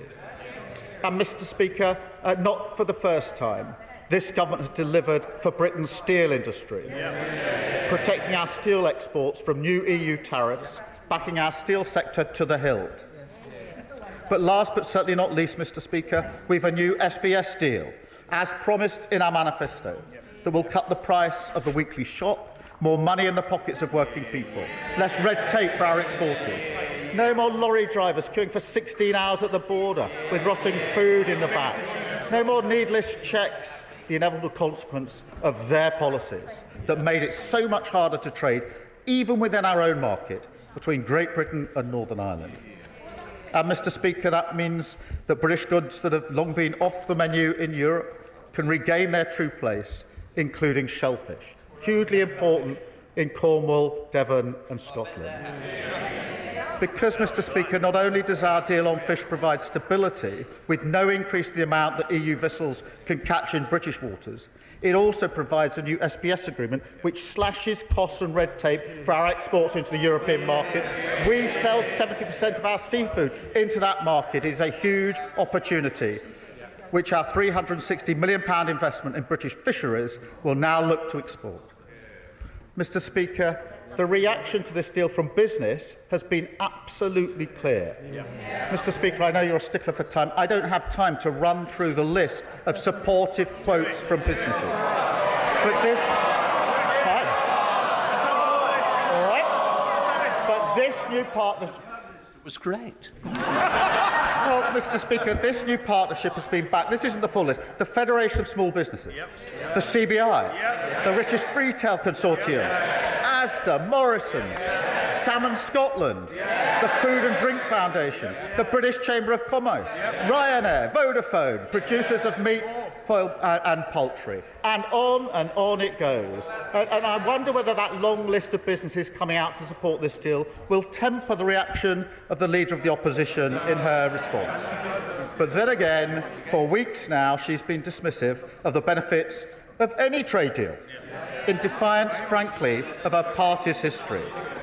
But it's not just them, it's also the member for Clapton, who's not here, the member for Kingston, who've both shown in their own ways that their parties simply do not get that if your whole approach to our allies is about striking a pose, then you don't get to strike a deal.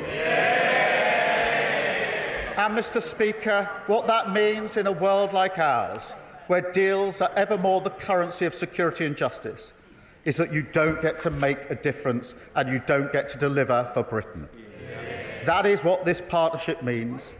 And for years we were told it couldn't be done. What they meant was they couldn't do it.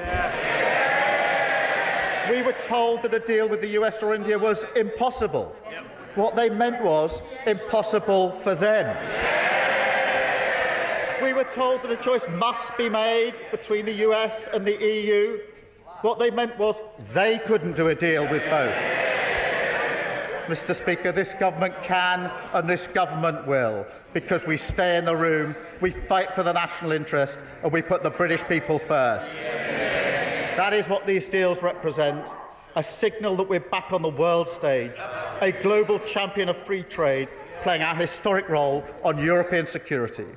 But above all, making deals that put money in the pockets of working people. Because, Mr. Speaker, that is what independent sovereign nations do, and I commend this statement to the House. Leader of the Opposition, Kemi-Bedro. Mr. Speaker, when Labour negotiates, Britain loses. He talks about a hat trick of deals. They are own goals. In 2020, the Conservatives concluded the Trade and Cooperation Agreement, the largest and most comprehensive free trade agreement in the world. We agreed to come back in 5 years to improve terms. This renegotiation should have been an opportunity to improve terms for our country. The terms are improved for the EU. And the Prime Minister can dress it up as much as he wants, but he has failed. It is bad for bills, it is bad for jobs, and it is bad for borders. This is not a deal made for Britain. This is a deal made for Labour's PR, to show them on the world stage. But it is a stitch-up for our country for their short-term headlines. Let's take the Prime Minister's abject failures one by one. First, on fishing. He has given away the prize most desired by EU member states and done so for almost nothing. Mr. Speaker, it is very easy to sign deals if you're prepared to give everything away for pennies. This deal locks out our fishermen until 2038. We are now in a worse position than the Faroe Islands, a set of islands with a population of Scarborough, but who get to have annual negotiations. And the Prime Minister quoted some organisations welcoming his deal. He doesn't listen to them normally, but he left one out deliberately. The National Federation of Fishermen's Organisations, who have described the deal as a surrender and a giveaway. This is a Prime Minister who would pay to give away his family silver. Why is the Prime Minister selling our fishermen down the river? Is it because they don't vote Labour? Second, on food and agriculture, the Prime Minister is going to pay the EU, Mr. Speaker, he's going to pay the EU to abide by laws that we have no say on. While British farmers struggle with the family farms tax his Chancellor has imposed on them, their regulations will now be made in Paris and enforced in Brussels. It is a total capitulation. We're not in the EU. We are not at the table. So can the Prime Minister tell us how is he going to ensure accountability for the hundreds of regulations he has signed this country up to? Third, on energy. The Prime Minister has shackled us to the EU's emissions trading scheme. This means the government can no longer cut energy costs without the EU's permission. It will also unravel parts of the India FTA he's just negotiated. This isn't a technicality, it is a betrayal. The House should be in no doubt. This means higher bills, more pain, and less flexibility. Fourth, on his own manifesto promises, the Prime Minister said that we would not rejoin the single market. He promised no new payments, that he would protect British interests. That promise has lasted about as long as his commitment to protect pensioners' winter fuel allowance. He said whatever was needed to win power, Mr. Speaker, and now he'll say whatever is needed to keep it, even if it means selling out our sovereignty, our businesses, and the public. The truth is that most of what was announced yesterday was not a deal. There was no binding agreement on anything. Most of the items outlined are simply agreements to enter into further discussions we are already having. The Prime Minister is boasting that we will now avoid airport queues because we'll get access to EU e-gates. It sounds great, except it isn't true. Some airports already allow it. This deal does not guarantee it anywhere. Each country still has to agree. And that, Mr. Speaker, sums up this deal perfectly. It is a lot of spin to disguise the terrible substance. Having previously ruled out a youth mobility scheme, the Prime Minister is now desperately trying to hide his latest U-turn by rebranding it as an experience. This is risible. We have no details on any cap, no details on any time limit, which begs the question, why is the government talking about increasing migration before it has got a grip on the small boats or the legal migration system? I know the Prime Minister doesn't like answering questions, but people out there want to know, can we have some honesty as to what has been discussed? How many young European workers does the Prime Minister think would be acceptable? And will they be able to bring dependents? Even the defence commitments in this deal are hopelessly one-sided. We're making payments, but they are offering dialogue and consultation. This is a pitiful return for the country that leads NATO in Europe with troops on the ground in Estonia defending our allies. Can the Prime Minister tell us why there's not a single word in his statement about the money we will now be sending to Brussels? And can he set out how much those payments will cost taxpayers? Mr. Speaker, in government, details matter, and so does honesty. They're laughing, but this is a bad deal for the country. Look at them. This is how they laughed at the budget. They have no idea what it is they signed up to. He said he would stay out of the single market. He's going into the single market for agri-food, electricity and energy. He said he'd stay out of the customs union, but he is accepting EU tariff rules. How does he plan to stop the EU changing them to our disadvantage? He has no idea, neither do any of them. Because the British people know, Mr. Speaker, when they are being misled. They know that headlines fail. He didn't listen to the CBI on the jobs tax. He didn't listen to the FSB on the family farms tax. This deal has already unraveled. The damage is becoming clear. The political consequences will be huge. And here he is trumpeting his success. And when he stands up in a moment, he'll deflect, he'll dismiss, he'll distract. But we all know the truth. This was a fiction of a speech, a fraud of a deal, a failure of a Prime Minister.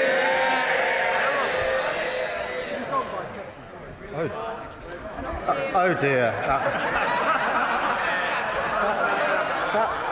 That was just such an unserious response. She says detailed matter in government. They matter in opposition as well. The SPS agreement cuts red tape and bureaucracy for all food and agriculture going into the EU. That's a massive boost for our supermarkets, for our farmers and others. Why is it that all the supermarkets have come out behind this? Because they know how important the SPS agreement is. It's completely in our favour. Huge amount of detail there. The best agreement. On defence and security. Defence and security. Greater operational coordination. And she's against it at a time like that. It opens the gate to the EU Defence Procurement Fund of €150 billion. That was a condition of it. It saves, Mr. Speaker, she complains about emissions. I'll tell you how much. Businesses were going to pay £800 million a year in tariffs that they won't now pay. That's why they're coming out in support of it. That's how much. The detail matters. The detail matters. Energy, we're already connected. We're not using that energy connection. Electrical access to the market. On steel, getting rid of the tariffs that will support British steel, and she's against it yet again. E-gates, and she says they're already in existence. This clears the way for e-gates everywhere. That's the huge difference. And if any of them doubt that, they should travel through a border today and see the long queues. And law enforcement, better operational working with Europol, and she's against it. Information sharing on facial mapping, dealing with criminal records, and she's against it. She's absolutely unserious. She's also against the India deal, which of course does huge things for trades like whisky, where their only concern is whether they can produce enough. They've been absolutely clear about supporting the India deal, a deal they tried to do, and she now says she's against it. The US deal, which saved thousands upon thousands of jobs in car manufacturing, and JLR. I don't know whether she had the chance to do that trip to JLR, but she really ought to before she responds like that again. The US deal that reduces tariffs on steel so our steel can be sold into America, and she's against it and supports our whisky and gin. Mr. Speaker, she is against every single deal. She's the only ex-Trade Secretary who's against every single deal. This deal has been welcomed broadly because they're good deals. Now, let me turn... Oh, Mr. Speaker, you don't get a great long list of endorsements from all of the business associations, all of the companies. It's just they're so unserious that they're lost. They're lost into a descent in the abyss. They used to be a proud party of trading agreements. They have slid off into the abyss. That's where they are. And Mr. Speaker, on fishing, none of the rights negotiated by the party opposite have been removed. None of the rights. No change to access to coastal communities, the same as before. No reduction in the British quota or increase in EU quota, same as before. Reciprocal arrangements, same as before. What is new, Mr. Speaker, is the SPS agreement for the first time and permanent. They were unable to do this. That reopens the EU market for shellfish and makes it much easier to sell British fish into our largest trading partner. And, Mr. Speaker, that's hugely significant because 72% of British fish is traded into EU markets. It's now easier to do that. And we're backing that with £360 million for our fishing and coastal grants. Mr. Speaker, she talks about the Youth Experience Scheme. It is a capped scheme. It is time-limited. It is capped. It's time-limited. It is balanced. Mr. Speaker, on relation to standards, the truth is this. We are currently aligned in our standards. We just don't get the benefit of it. We want to continue to have high standards, and that's what the British public want, and that's what this deal delivers. We will have a role in shaping any future rules, and application of them is specifically subject to our constitutional arrangements. We will have a process in this Parliament to apply the rules. But let's be clear, we are already applying those rules at the moment. We're just not getting the advantage. This strips that away. It's good for our country, good for our economy. And it's a shame that she can't stand up and support it. Chairman of the Trade and Industry Committee, Liam Burn. Thank you, Mr. Speaker. This deal is good for business and this deal is good for Britain. Yeah. I want to congratulate the Prime Minister on embracing a good half of the Select Committee's recommendations, agreed, if I might say, Mr. Speaker, cross-party. While some in this House are proposing trade barriers, he is building trade bridges, and that is in the national interest. Yeah. Now, we have a deal, Mr. Speaker, but we do not have a date. And the OBR can't score the gains, and business can't plan for the benefits, and we can't suspend customs checks in Northern Ireland until we know when the new SPS checks will come into force. So what timetable has the Prime Minister given to his negotiators for when that SPS deal will come into effect? Because business needs certainty, and for that We need clarity. Can I first pick up on his point about cross-party support at the Select Committee? Because there are members of the party opposite who I think are ashamed by the response to the Leader of the Opposition and know very well that these are good deals that should be supported. A number of backbench MPs are already coming out saying, actually, these deals are good and in the national interest. Mr. Speaker, you know who they are. Mr. Speaker, on the question of pace, let me assure the honourable gentleman, we've moved at pace to get the deals, and our instructions to our teams are to move at pace now to implement the deals, and that's what we'll do. We negotiated these in a number of short months. We'll keep moving at the same pace. Leader of the Liberal Democrats, Sir Ed Davey. Thank you, Mr. Speaker. Can I associate myself with the Prime Minister's remarks about the appalling situation in Gaza?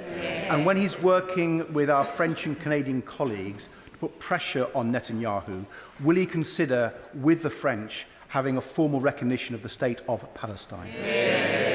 Speaker, coming to the EU reset deal, the Prime Minister will know that we don't think this deal goes far enough to fix our broken relationship with Europe.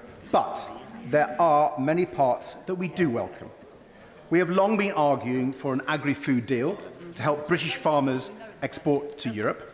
We have long argued for a youth mobility scheme to give our young people incredible new opportunities and British businesses, especially in hospitality, a boost. We have long argued for closer alliances on defence in the face of Putin's imperialism and Trump's unpredictability. So can I welcome the progress on these issues, even if it is only very limited progress on things like youth mobility? Because, Mr. Speaker, we've all seen the terrible damage caused by the Conservatives' Brexit deal. And hearing the Conservative leader complain today is like listening to a backseat driver who previously crashed the car. Our country has moved on from the divisive Brexit wars of a decade ago, and some members of this House need to do the same. But does the Prime Minister accept that this deal must be only the first step?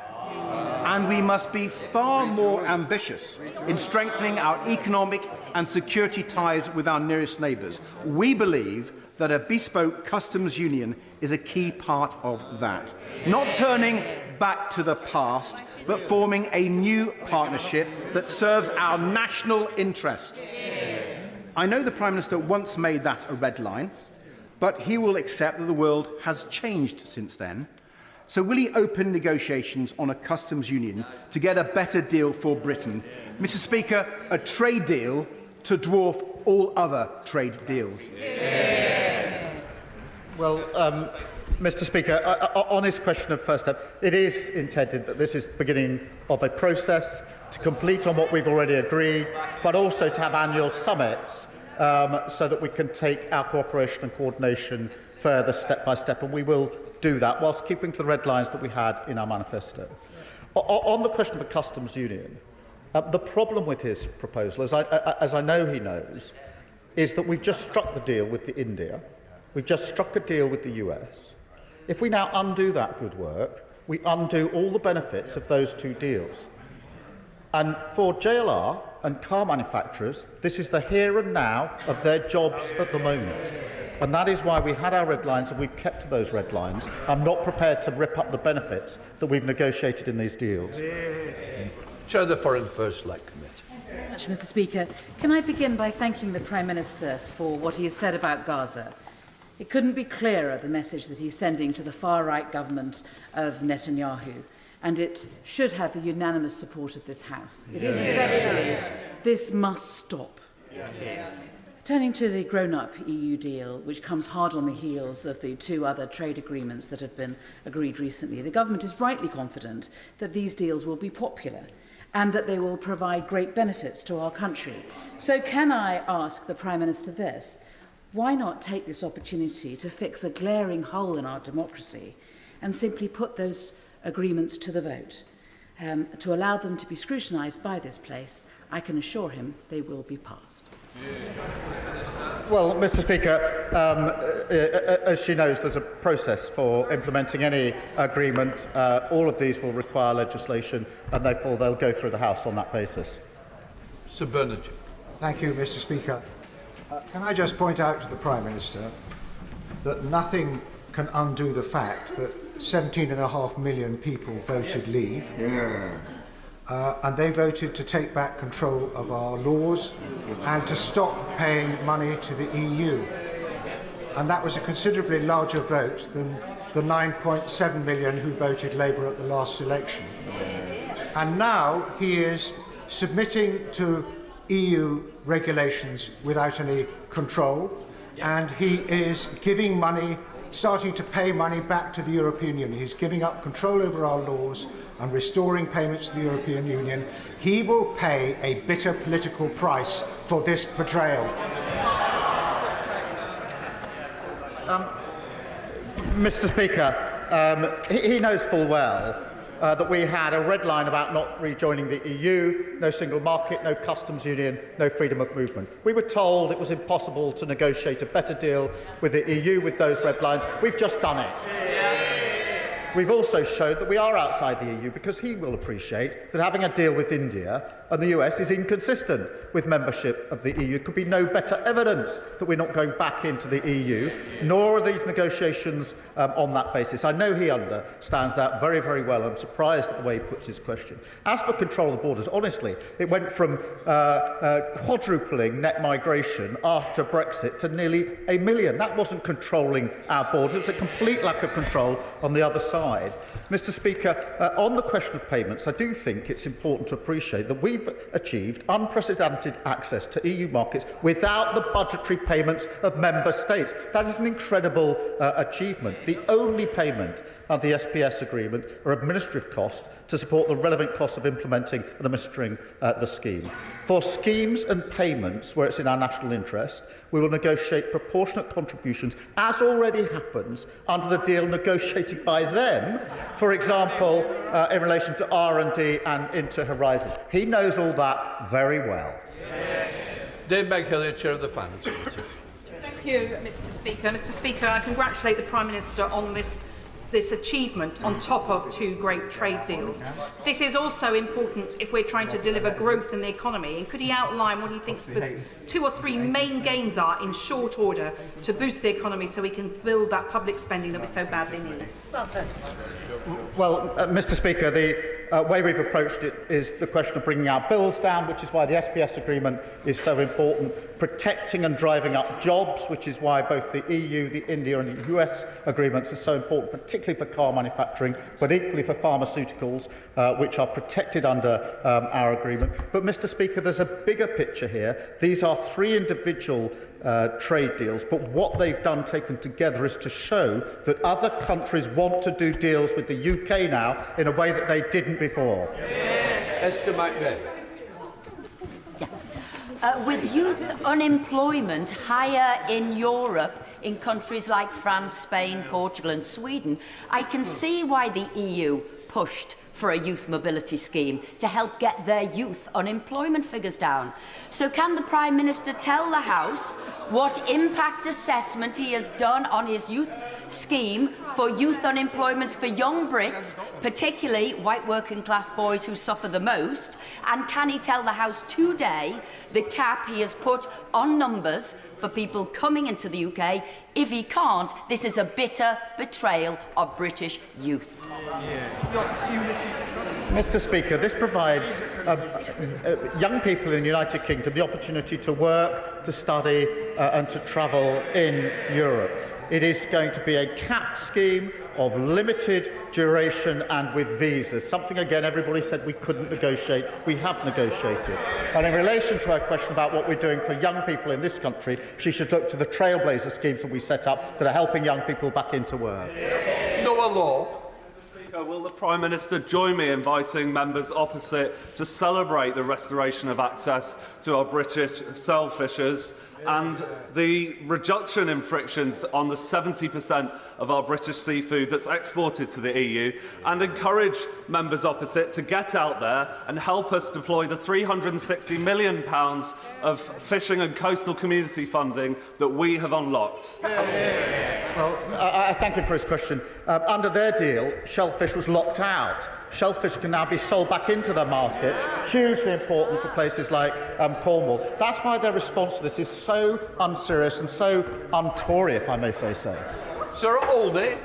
Thank you very much, Mr. Speaker. On 6 separate occasions since the beginning of the year, I've asked the Paymaster General about plans for a youth mobility scheme, and every single time he told me that Labour had no plans. I realise I was in error. I should have asked about a youth experience scheme. But I'd like to ask the Prime Minister now, does he have a timescale for when such a scheme can be put into operation and start to see the benefits that we on the Liberal Democrat benches know that this can bring to young people here in the UK and across the EU? Well, I thank you for a question. We've moved at pace to get this far, and we now need to move at pace to implement what we agreed yesterday. So we will be doing that. We'll update the House as we do so. Marcia Ricardo. Thank you, Mr. Speaker. Can I begin by congratulating the Prime Minister and colleagues on their success at the summit? The government's hard work has paid off. This is a good deal and a good first step. Businesses will benefit from a reduction in red tape, and consumers will see cheaper bills in the long run. The announcement on Youth Experience and the Erasmus Plus will be welcome to the many young people in my Battersea constituency. I also welcome the recognition of the value of touring artists, both in the EU and in the UK. I realise the barriers to touring are complex, Prime Minister, but will he actually commit to keep up the hard work in this area so we can begin to reduce and break down those barriers? Well, I thank her for her question. She raises a really important point on touring artists, and we're absolutely committed to getting a better deal for touring artists, and that is part of the ongoing work as we go forward from this summit to the next summit. Stephen Flynn. Thank you, Mr. Speaker. I think the front benches need to calm the jets a wee bit. This is obviously not a surrender, just as it's obviously no substitute for membership of the European Union. Nor indeed is it, as the Prime Minister has repeatedly said today, providing unprecedented access to the EU market. That is simply absurd. But what the deal does do is provide for cooperation in respect of carbon storage. So will the Prime Minister build upon that good work by committing his government to provide the financial support necessary to take the ACON project forward in the north east of Scotland? Well, Mr. Speaker, this deal does allow us to move forward on renewables and carbon capture as part of the package around renewables, which is why it's so important across the United Kingdom, but particularly in Scotland, because of the potential for job opportunities there. And so, of course, we'll press on there. I would gently ask him to reconsider whether he shouldn't support these deals for the whisky sector in Scotland. Scottish Salmon came out yesterday hugely in favour of this deal. He should stand up and support the work that we're doing. Julie Mims. Speaker, my Carlisle constituency is home to the world's oldest biscuit factory. Carr's has been making table water, ginger nuts and custard creams for many, many decades. In fact, in about 15 years' time, it will celebrate its 200 years in business. Could the Prime Minister say more about the importance of this deal to food and drink businesses like Pladis, who own and operate the Carr's biscuit factory? Thank you for raising this. For food, for biscuits, for all the content covered by our SPS agreement, this is a massive step forward because it gets rid of the red tape and the bureaucracy, which costs each business thousands upon thousands of pounds. So, Mr. Speaker, this is good for biscuits, good for business. Where's the crumbs? Dame Harriet Baldwin. Thank you very much, Mr. Speaker, and may I get a serious answer to a very narrow and specific question. We know how much fishing rights the Prime Minister was prepared to give away for how many years in order to accede to the EU demands, but how much UK taxpayers' money is he willing to hand over to the EU to sign up to their protectionist demands? Well, I remind her that nothing that was negotiated by the last government on fishing has been given away, quite the contrary. In relation to costs, I gave an answer earlier in full.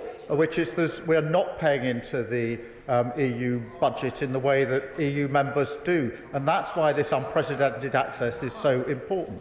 In relation to schemes and programmes, yes, we will make a proportionate contribution in the same way as happens under the agreement that was negotiated by the party opposite in relation to Horizon and R&D. So it's on the same basis and the same principles that her party, her government as it then was, negotiated in relation to the current arrangements. It's hard to see why, having negotiated those arrangements, they're now suddenly against them.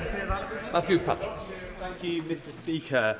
The energy industry is central to our mission for growth, but it's also important in our tackle against the generational challenge that is climate change. That is a sentiment felt in my constituency of Wirral West, which is proud to be a regional hub of carbon capture and hydrogen storage. Could the Prime Minister please set out how this deal supports the energy industry so we can pursue the growth, bring down energy bills and tackle climate change?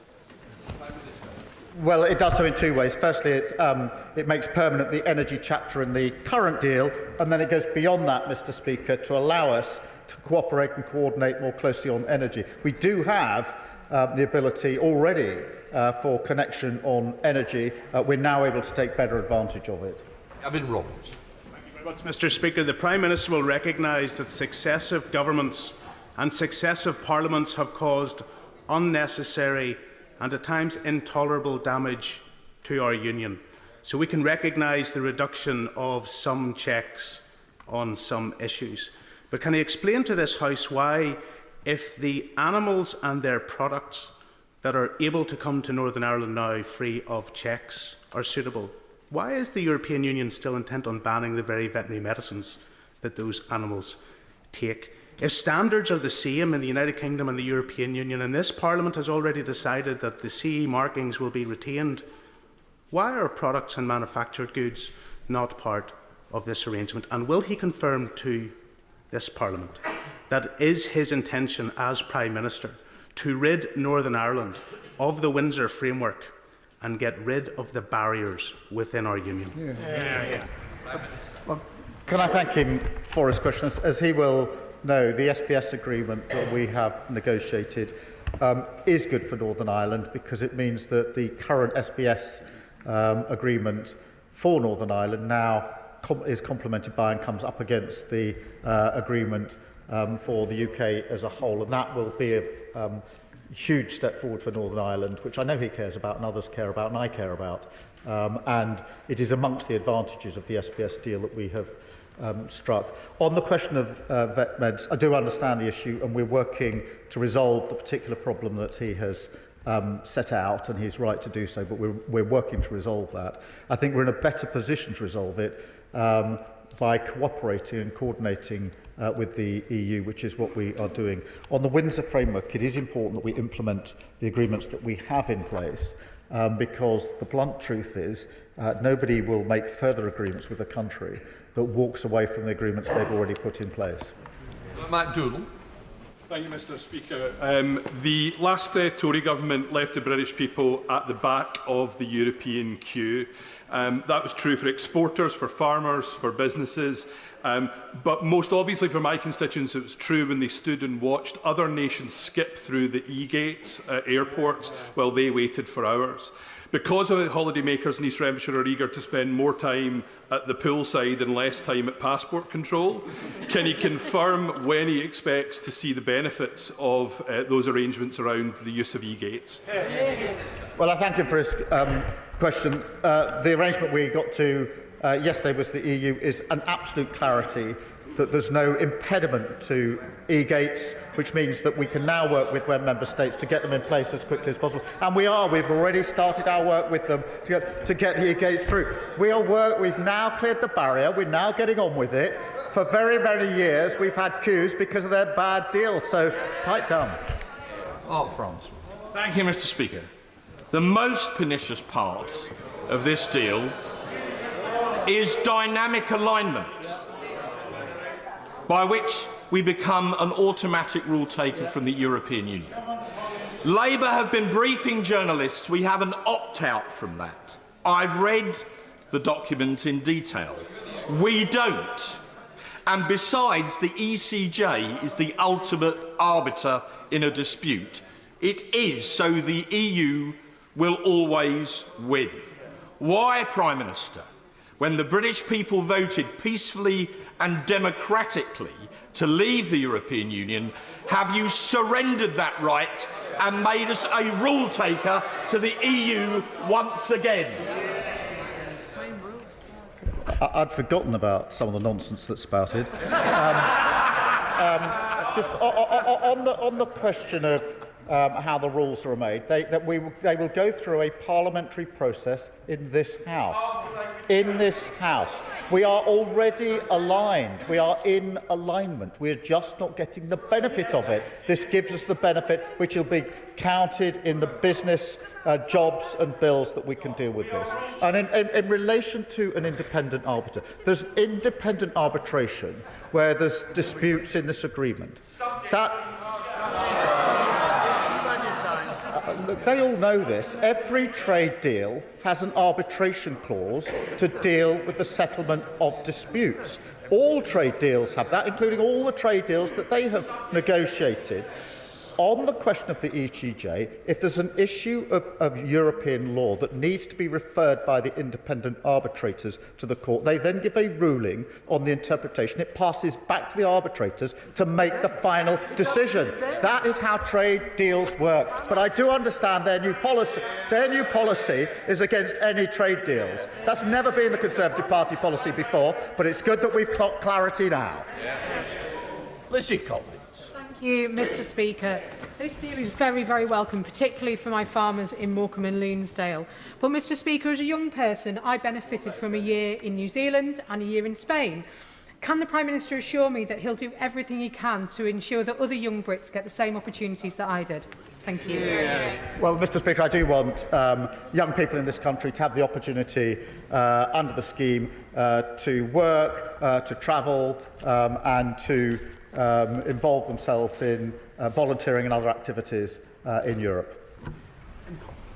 Tim. Thank you, Mr. Speaker. Thanks to the appalling deal done by the Conservatives with the EU in 2020, we saw farmers lose 34% of their export market into the European Union, which contributed to a 41% drop in incomes for livestock farms in my constituency and across the country. So we are encouraged to hear about the access to the European markets for our farmers, but can he say more about that and the extent to which we will be able to know when those opportunities might avail themselves to farmers in Westmoreland and beyond? Well, I thank him for raising that, which will be of huge interest to his constituents. If I got his number right, I think he said there was a 41% drop in trade because of the deal that the previous government did for farmers, who they claim to champion. What this does, as he'll appreciate, is to ensure that food and agriculture going into the EU will under the SPS agreement, do it without any of the red tape, any of the bureaucracy. That will make it much easier for his constituents, much easier for farmers generally to trade in the EU market, bringing down their costs, which is hugely important for farmers and his constituents. On the question of timing, we'll do it as quickly as possible. We're moving at pace. I do appreciate that for farmers in his constituency, farmers across the country, this is hugely important to undo the damage that the previous government did. Abdul Khan. Can I also congratulate the Prime Minister for this deal? Manchester has a student population of over 100,000, many of whom I represent. They will be pleased to hear, as I am, that the UK and EU will develop a scheme focused on student exchange, supporting young people to study, volunteer, work, or travel across Europe. So does the Prime Minister agree with me that this deal will provide life-changing experiences for our young people and will strengthen our broken relationship with the EU for generations to come? Well, I can confirm I want those experiences, those opportunities for our young people. I think the country wants those experiences for young people. I'm not even sure the party opposite are genuinely against better opportunities for our young people to go and work and travel in Europe. Richard Tice. Thank you, Mr. Speaker. In Boston and Skegness, my fishermen are furious that the Prime Minister has surrendered the fishing industry, and my constituents are furious that you've surrendered on freedom of movement and on rule-taking under the ECJ. But there is good news, Mr. Prime Minister.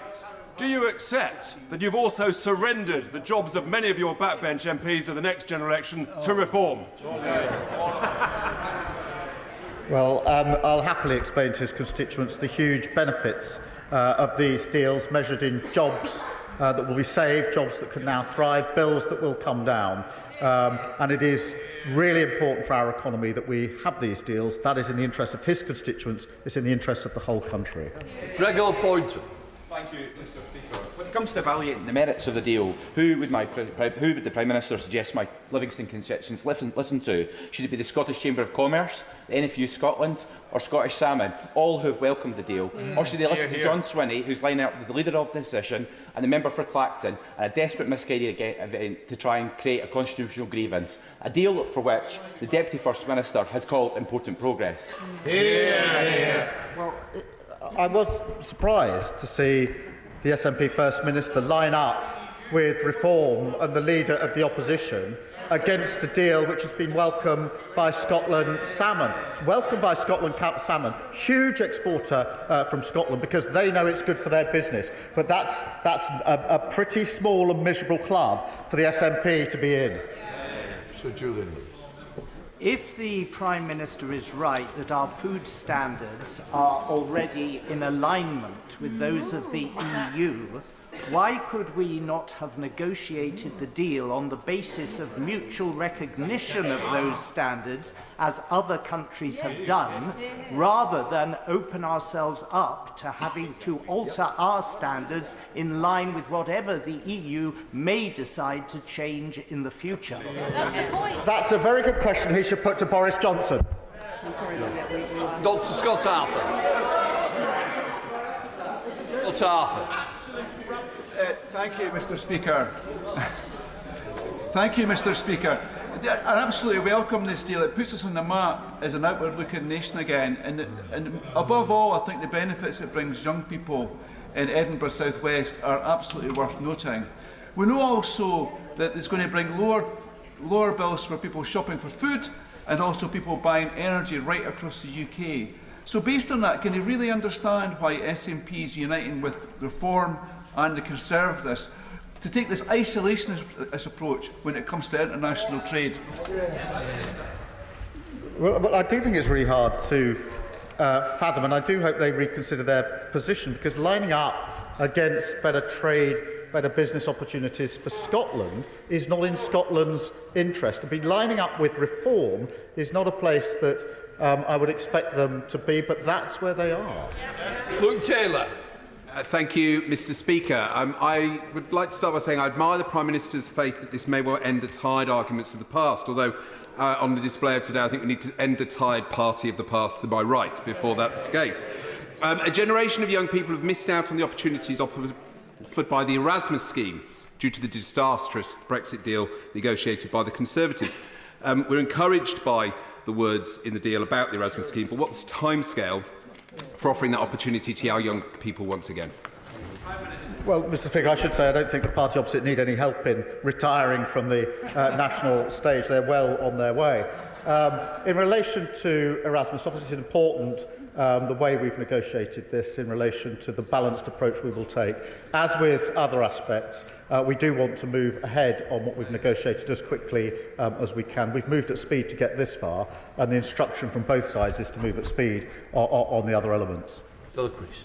Thank you, Mr. Speaker. Mr. Speaker, I agree with the Leader of the Opposition when she says what matters is whether the terms of the deal have improved for the country and that detail matters. 16,000 firms in this country stopped exporting to Europe under the deal that her government negotiated, and exports dropped a third because the price of her Brexit was paperwork.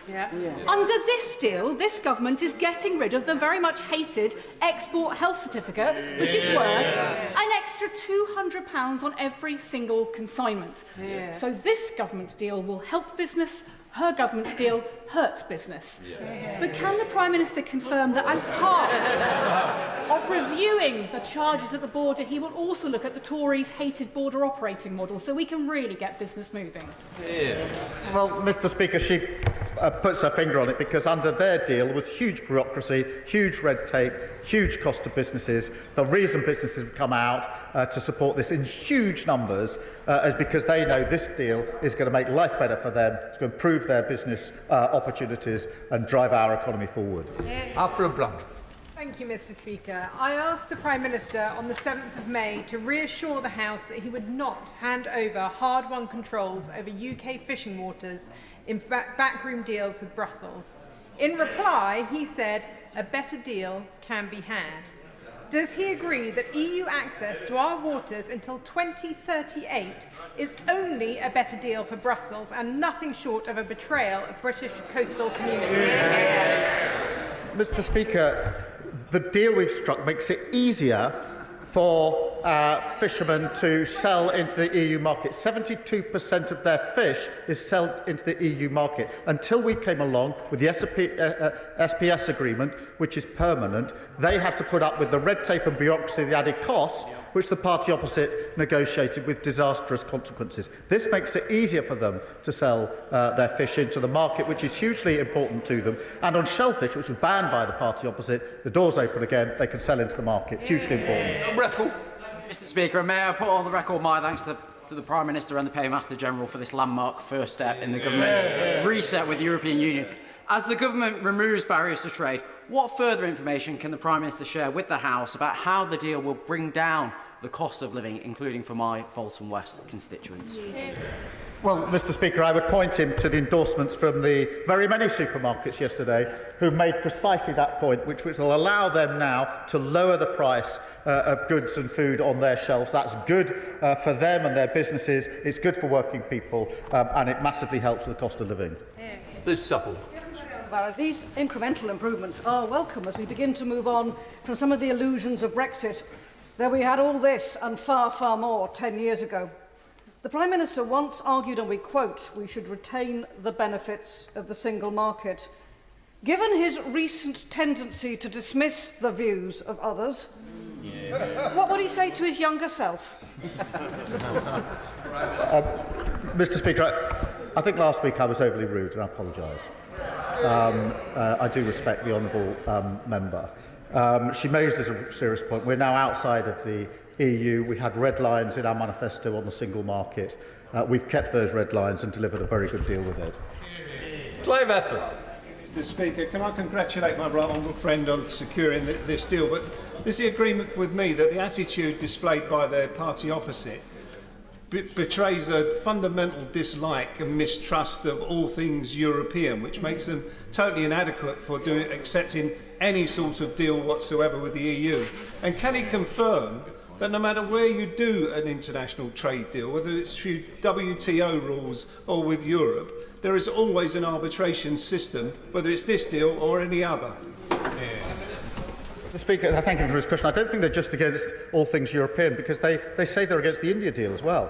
This is a deal they tried for 8 long years to negotiate. It's deeply embarrassing for them to say that's what they're trying to negotiate, and now they're behind it. They're against the deal with the US, which they said that they wanted to negotiate, which saves thousands upon thousands of jobs. They really go to JLR and tell those workers you're going to reverse that deal, and look at the expressions on their faces. It is further evidence of the decline of the Tory party away from free trade. I never thought I'd see that, but we're seeing it now under this leader of the opposition. He's absolutely right about arbitration clauses. They're there in every trade deal that's ever been struck. Sir Roger again.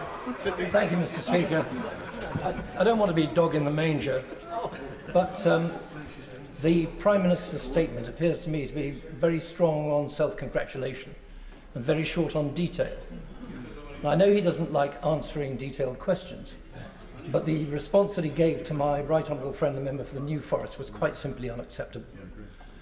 When will this be signed off in a form that this House will be able to debate properly and vote upon?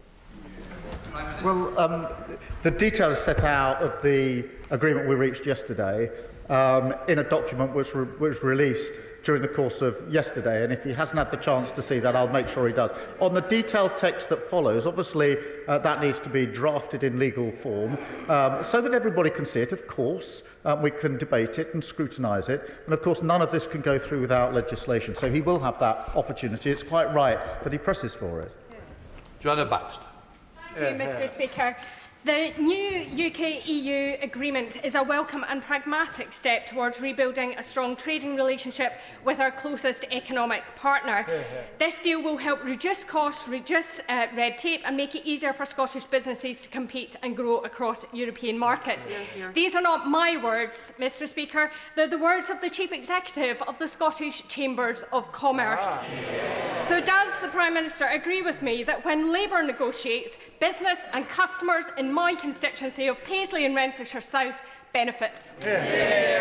Well, she's absolutely right. And there's reasons why the Chamber of Commerce in Scotland are coming out in support of this deal, is because they recognise the huge benefits of it. And it's very important in Scotland we do everything we can for working people and for businesses, and that is what we're delivering. Ellie Chance. Thank you, Mr Speaker. On behalf of the Green Party, I broadly welcome the progress that was made at the summit yesterday. It's not quite the step change that we need, but it is a step forward towards the closest possible relationships with our closest neighbours that we continue to champion, although I would gently point out that it's hardly unprecedented because, of course, up until we left the EU, we had a much better relationship. Can I ask the Prime Minister, though, given that free movement of people in addition to goods, services and capital is such an important component of growth and also of building good relationships, why is he being so timid on the youth mobility scheme, given the huge benefits that this would offer to our young people and our country as a whole? Good question. Mr Speaker, we had a clear red line in our manifesto on freedom of movement. We did that because we had a referendum, and the heart of that referendum, and one of the key issues, was freedom of movement.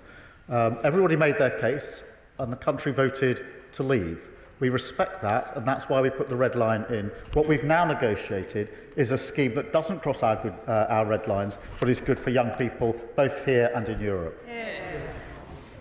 Mr Speaker, I'd like to turn to the cooperation aspect of this agreement, which I congratulate the Prime Minister for. When I was an international liaison prosecutor, my colleagues and I in the CPS, in Eurojust, in Europol, were relieved when the trade and cooperation agreement was finally agreed. Does the Prime Minister agree with me that this new deal enhances and improves our ability to tackle cross-border crime, serious and organised crime, and to keep the people of the UK safe? Well, can I thank her for her previous work? And one of the important things I was able to do when I was Chief Prosecutor was to play our part in Eurojust. Mr Speaker, Madam Deputy Speaker, I apologise. Before we left the EU, we could play our full part in Eurojust. That meant we shared evidence, we shared strategy, arrest arrangements, and issues about where a case would be prosecuted. What we want to do is to ensure that we improve law enforcement by making sure that wherever we can cooperate better with Europe. That wasn't possible under the deal that the party opposite negotiated. I want to make sure that we have better cooperation on criminal justice issues. Callum Miller. The previous deal that was done by the Conservatives tied up many businesses in red tape, so I warmly welcome the progress on SPS. But advanced manufacturers in my constituency are part of integrated supply chains with the EU, and they are still tied up in red tape.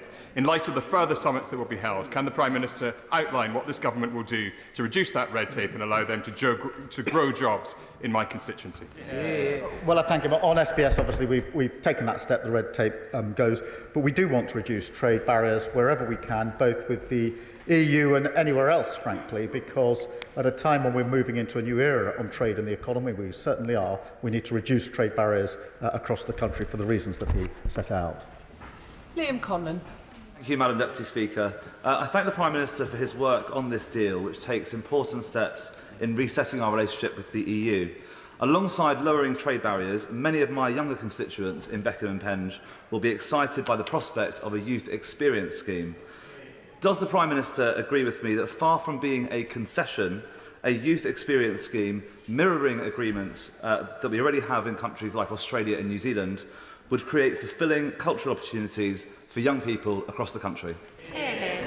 Well, I do agree with him and remind the House we do have agreements in place with a number of other countries, some of them actually negotiated by the party opposite. I find it hard to believe anybody in this House genuinely thinks that we want to make it harder for our young people to work and study and travel in Europe. Graham Stewart. Thank you, Madam Deputy Speaker. We need 15 billion barrels of oil and gas between now and 2050, and currently we're expected to produce just 4 billion. New licences would support tens of thousands of jobs in this country, tens of billions of tax revenue. Can the Prime Minister assure the House that the agreement on alignment on climate policies does not stand in the way of common sense restoration of new licences in the North Sea so that we can produce the oil and gas we must consume in this country?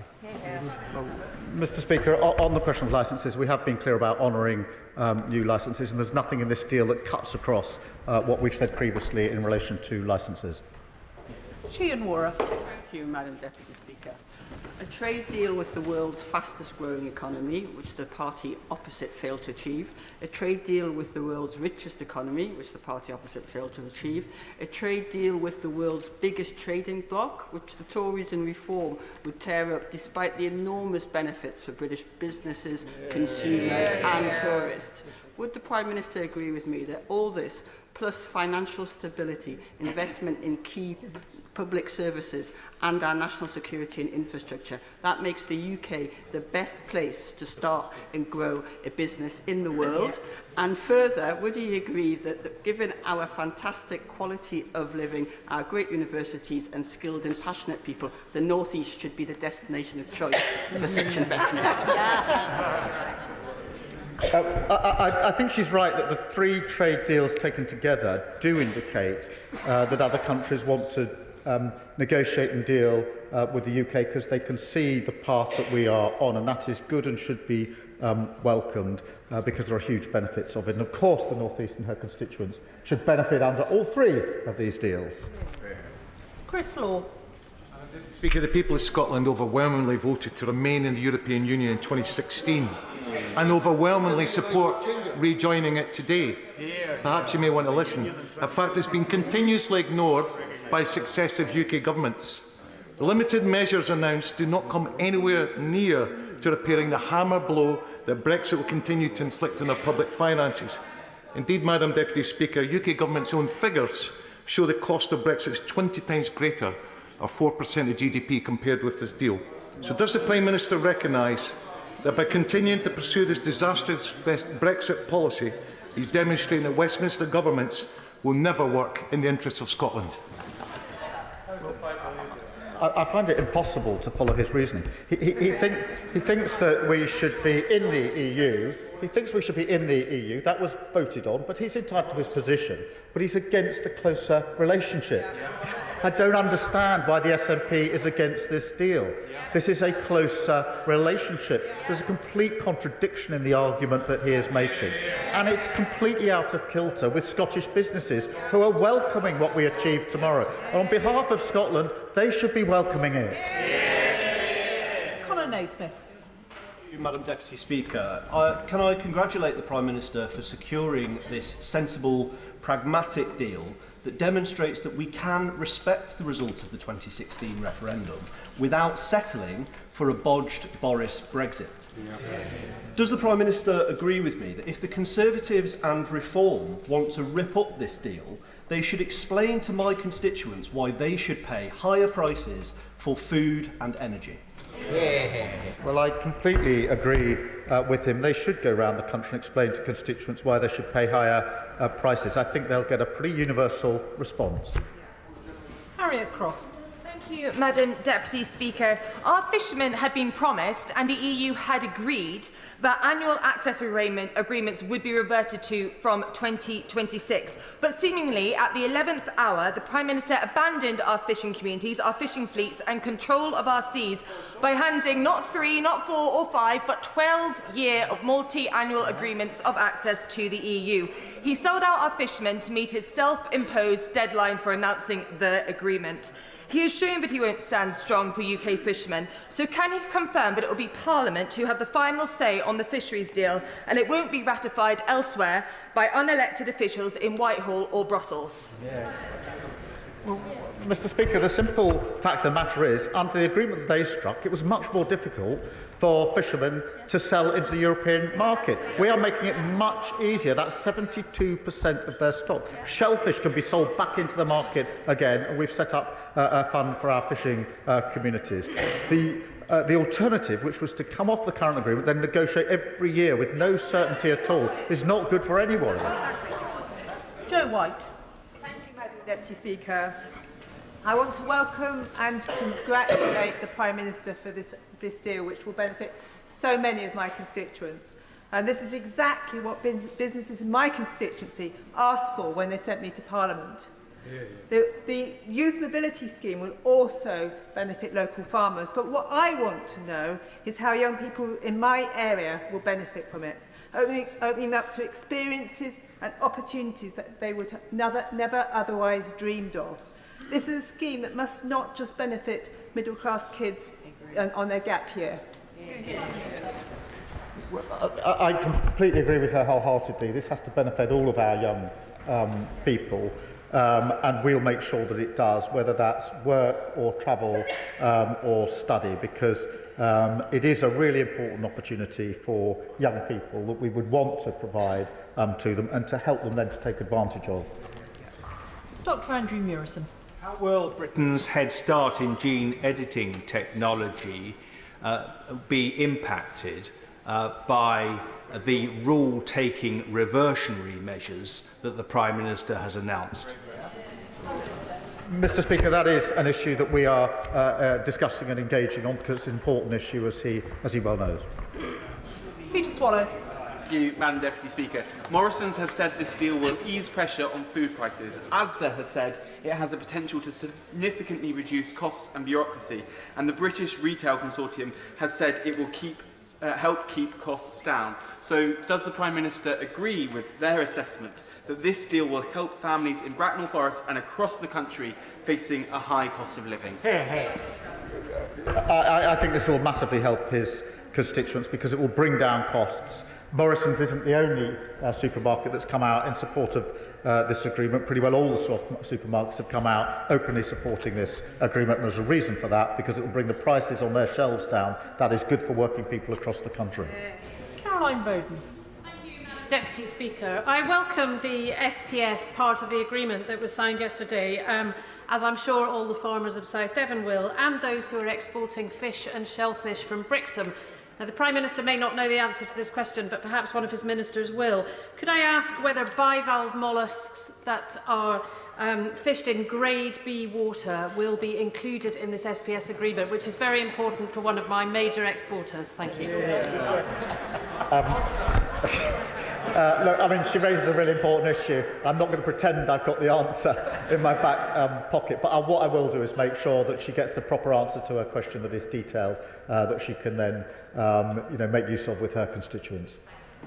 Rupa Huck. Thank you, Madam Deputy Speaker. It's brilliant that the Brexit logjam that cast such a long shadow over so many years over this House has been smashed by this Prime Minister. Yeah. Could he indicate when we might hear a bit more about the youth experience scheme that's been so yearned for and so welcomed by the universities, by the English language teaching sector, and also by my staff team and son, who were born too late to have a say in any of the mess that the Tories left behind? Well, Madam Deputy Speaker, we will develop the plan in relation to the youth experience scheme with our partners, and we have instructed our teams to move on all fronts as quickly as we can. David Reid. Thank you, Madam Deputy Speaker. The Prime Minister states through a new security and defence partnership the way will be paid for British defence firms to access the new European Defence Fund, a fund that I think we can collectively agree will allow our continent to defend ourselves against Putin's autocratic regime. Madam Deputy Speaker, how long does the Prime Minister think access to this fund will take? Weeks, months or years? Certainly not years, because the whole point of the fund is to be part of the collective response to the challenge in Ukraine.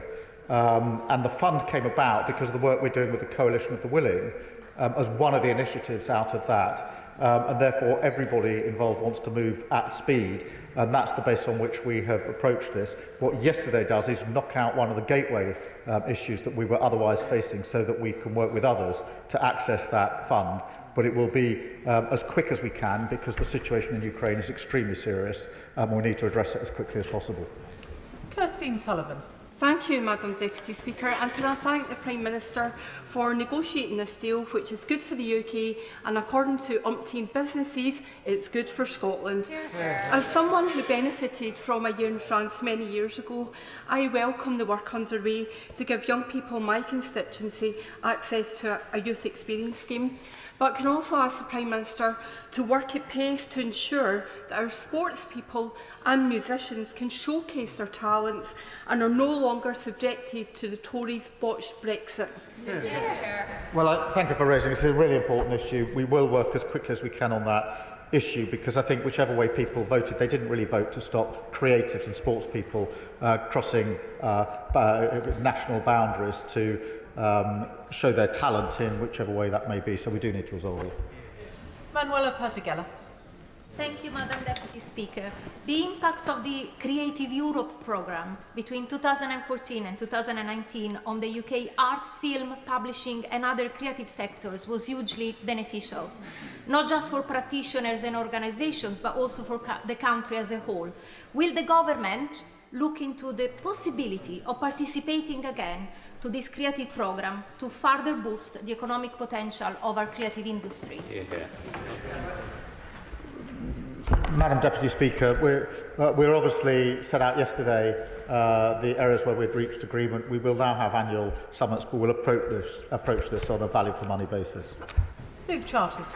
Madam Deputy Speaker, can I congratulate the PM and the Paymaster General on this deal, which makes York Outer better off, and in particular the agreement on e-gates, a deal which the party opposite could never achieve.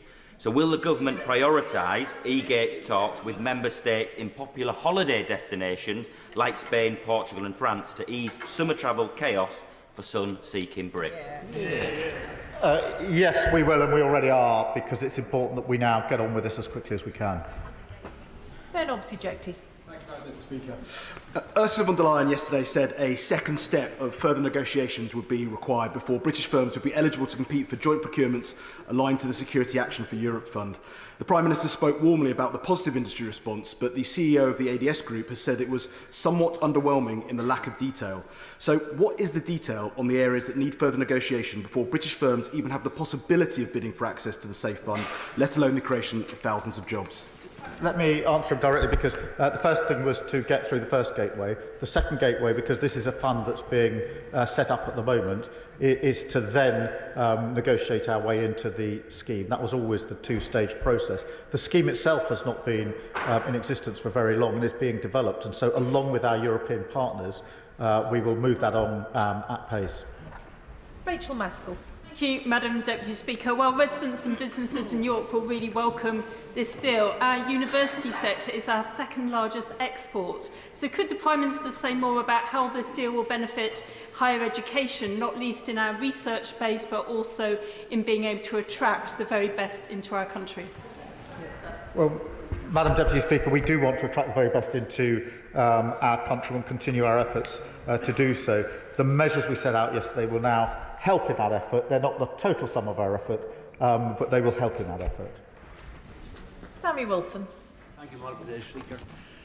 After every EU summit, the people of Northern Ireland have been subjected to spin, broken promises, and in some cases downright lies.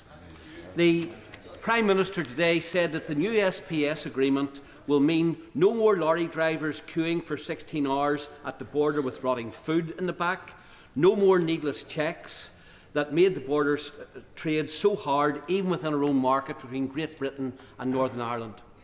If what he is saying is true, can he tell me today that the £140 million border post being built in my constituent, spread over 10 acres, designed to carry out the very checks he says are now disappearing, is no longer necessary, and will construction on it stop? He raises a really important point, and what we do want to do with this agreement is to ensure that we do remove unnecessary checks wherever they are, but particularly we've had in focus the situation with Great Britain and Northern Ireland. And I do want to make sure that we ensure that we have real improvement on the situation on the ground and don't go to unnecessary expense. I do genuinely think for Northern Ireland this was a big step in the right direction yesterday. We'll continue to make sure that we make progress. Alan Gemmell. Thank you, Madam Deputy Speaker. Unlike the SNP's singular failure wholeheartedly to support our defence sector, this deal is good for Scottish defence firms. Does the Prime Minister agree with me that Scottish firms gaining access to the €150 billion defence fund is a huge opportunity for jobs and manufacturers in Scotland and in my constituency of Central Ayrshire?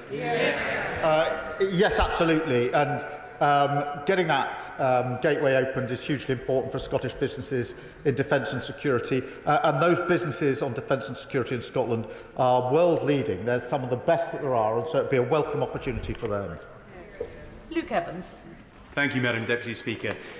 The Labour government can't answer how much the Chagos deal costs. The Labour government can't answer how much the cost of NHS England is. Can the Prime Minister answer how much this reset deal will cost and that there will be no further expenditure to the EU? Madam Deputy Speaker, I've set out how the costs will be approached. What we're not going to do is to make those budgetary payments that EU members do. We will look at proportionate payments into schemes, as is currently the case in relation to Horizon, negotiated by the previous government. But the cost of the Tories on the country has been absolutely incalculable. Tulip Siddiq. Madam Deputy Speaker, may I congratulate the Prime Minister on securing a landmark deal with our European neighbours. The Prime Minister will know that my constituency has been a leading light in creative industries for a long time, not just because my predecessor was a double Oscar-winning actress, but local actors have been coming to me expressing their frustration about securing work in Europe because of delays to work visas and also because of the limit of 90 days for UK nationals. So could I ask the Prime Minister, could he reassure my local performers that they won't just be waiting in the wings while the rest of Europe takes centre stage? Well, I thank her for raising this, which will be really important to her constituents and to many others. We are incredible in the creatives sector, and as I say, I honestly don't think that whether people voted Leave or Remain, anybody really wanted or intended that our artists, our creatives, should have difficulties getting on with their trade, and we will work at pace to try and resolve that. Vicky Slade. Thank you, Madam Deputy Speaker. British people having access to e-gates is welcome. As the Minister for EU Relations said to the BBC, it should ensure more time for UK residents when abroad. But my constituents in Mid-Dorset North Ball have a better suggestion to achieve that. Does the Prime Minister agree that we should be developing a reciprocal travel arrangement so Brits can return to 6-month visits to the continent as EU visitors can here, doing away with the confusing 90 and 180-day rule?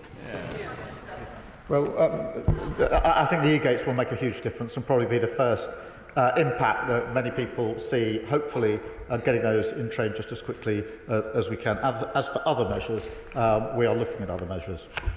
Mark Ferguson. Thank you, Madam Deputy Speaker. I welcome the Prime Minister's statement and this deal. Perhaps most important to people in Gateshead will be the downward pressure on food prices. So I ask the Prime Minister, when it comes to food prices, when it comes to this deal, would you rather listen to Asda, Morrison's or perhaps M&S, or the Leader of the Opposition who doesn't think sandwiches are food? I listen to business on this, and they are universal in what they say about food. And that's why I am surprised that the party opposite is against a deal that brings down the price of food. Craig Smith. Thank you, Madam Deputy Speaker. Dynamic alignment does undermine sovereignty.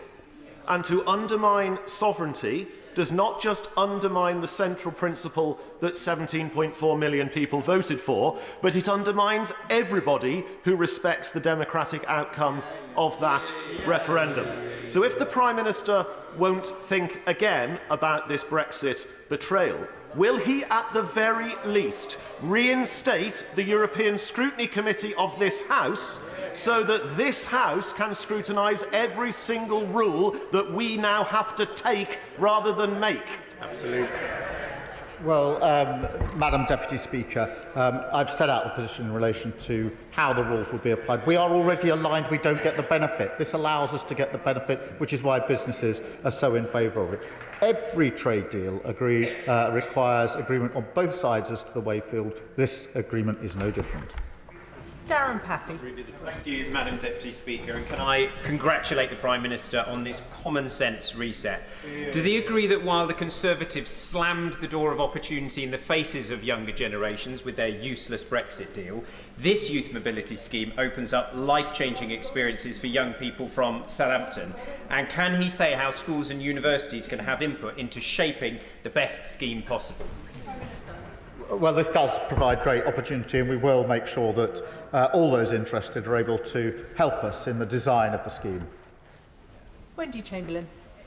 Madam Deputy Speaker, to re-emphasise the point made by my mobile friend, the member for Mid Scotland and Poole, Mid Dorset, sorry, my constituent runs an agricultural consultancy which requires travel to the EU, which is especially frequent during seasonal peaks, and he has been hampered by the rolling 90-day rule. And I think the issue here is that EU citizens coming to the UK have 180 days and 365. So what we are asking for is an equalisation of that scheme. Is the Prime Minister going to look at that? We are looking at a range of issues. I completely understand the point that she makes and the frustration that causes for her constituents and for people across the country. Sarah Coombs. Thank you, Madam Deputy Speaker. I spent this morning with British metal manufacturing businesses, which are so important in my constituency of West Bromwich and across the West Midlands. Like so many other sectors, this industry welcomes this deal, particularly the emissions trading scheme linkage and the steel safeguarding, which will boost jobs, boost trade and cut red tape.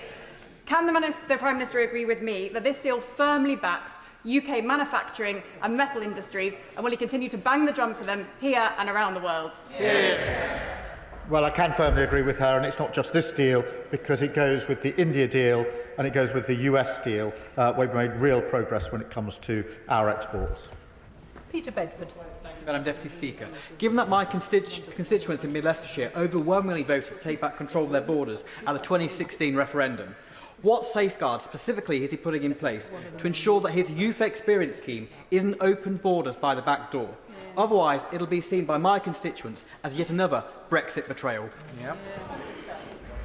Well, the scheme will be time limited, it will be visa-led, and it will be capped. And that is a good scheme for young people in this country to go into Europe, but it will have those features which we negotiated because we had a red line about freedom of movement.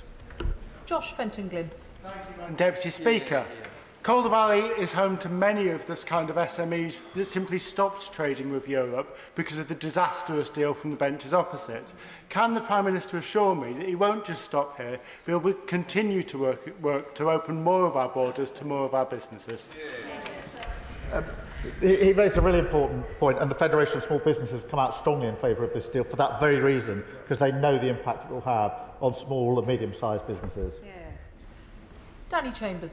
Madam Deputy Speaker, I thank the Prime Minister for the statement today. It's certainly a step in the right direction, and closer ties of Europe's got to be good for businesses and farming. I would like to ask the Prime Minister specifically about medicine supplies and shortages.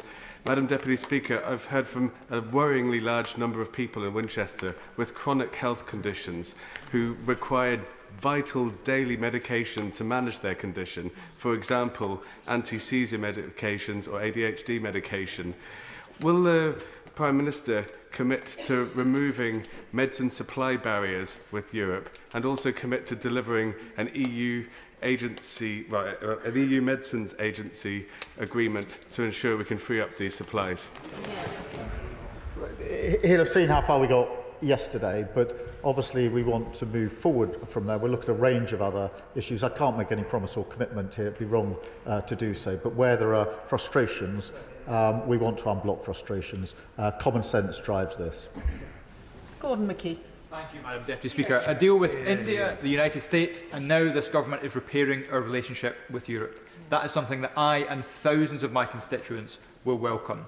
So can I congratulate the Prime Minister and ask him to go as fast as we can in securing the finalisation of the scheme to allow our young people to live, work and study in Europe? Well, I endorse his comments, and we will go at pace to move on the commitments we made yesterday. Dr Caroline Johnson. Thank you, Madam Deputy Speaker. Madam Deputy Speaker, some of the free trade deals that we already have require us to have autonomy over our regulation. The Prime Minister has said today we will not be a rule taker because we can discuss the rules in this place. But discussion is not the same as control. Can he confirm he has not ceded control to disapply or diverge from regulations in Europe? She will see from the agreement text that this is subject to our constitutional arrangements, and in the application of the rules, it is the application in this House that matters. Claire Hughes. Thank you, Madam Deputy Speaker. Can I also put on the record my thanks to everyone who's worked so hard to get this hat-trick of deals across the line. The EU is Wales's biggest trading partner. Over 90% of Welsh lambs exported goes to the EU. So would the Prime Minister agree with me that this landmark agreement is brilliant news for food and drink producers in Wales, not least mussel producers and farmers in my constituency of Bangor Aberconwy? Well, it will make a huge difference to her constituents, and she's absolutely right to champion their interests, and this deal will hugely help them in their businesses, in their trade, in their local economy. Robin Swan. Thank you very much, Madam Deputy Speaker. In an earlier answer, the Prime Minister said that he would continue with the implementation of the Windsor Framework. That will actually see more bureaucracy and red tape introduced between Great Britain and Northern Ireland before an SPS deal can be delivered. Will the Prime Minister not agree that if his partnership with the EU is so positive, it would be better to pause the implementation of any more bureaucracy and red tape and therefore add any more costs to Northern Ireland businesses before his deal can be achieved? I don't think we should pause the implementation of deals that we've already got. I do agree with the underlying sentiment that we should be doing everything we can through this deal and further steps to ensure that trade between Great Britain and Northern Ireland is the same for across the rest of the United Kingdom. Jessica Toll. Thank you, Madam Deputy Speaker. As the proud owner of 2 English bulldogs, can I welcome the reintroduction of pet passports?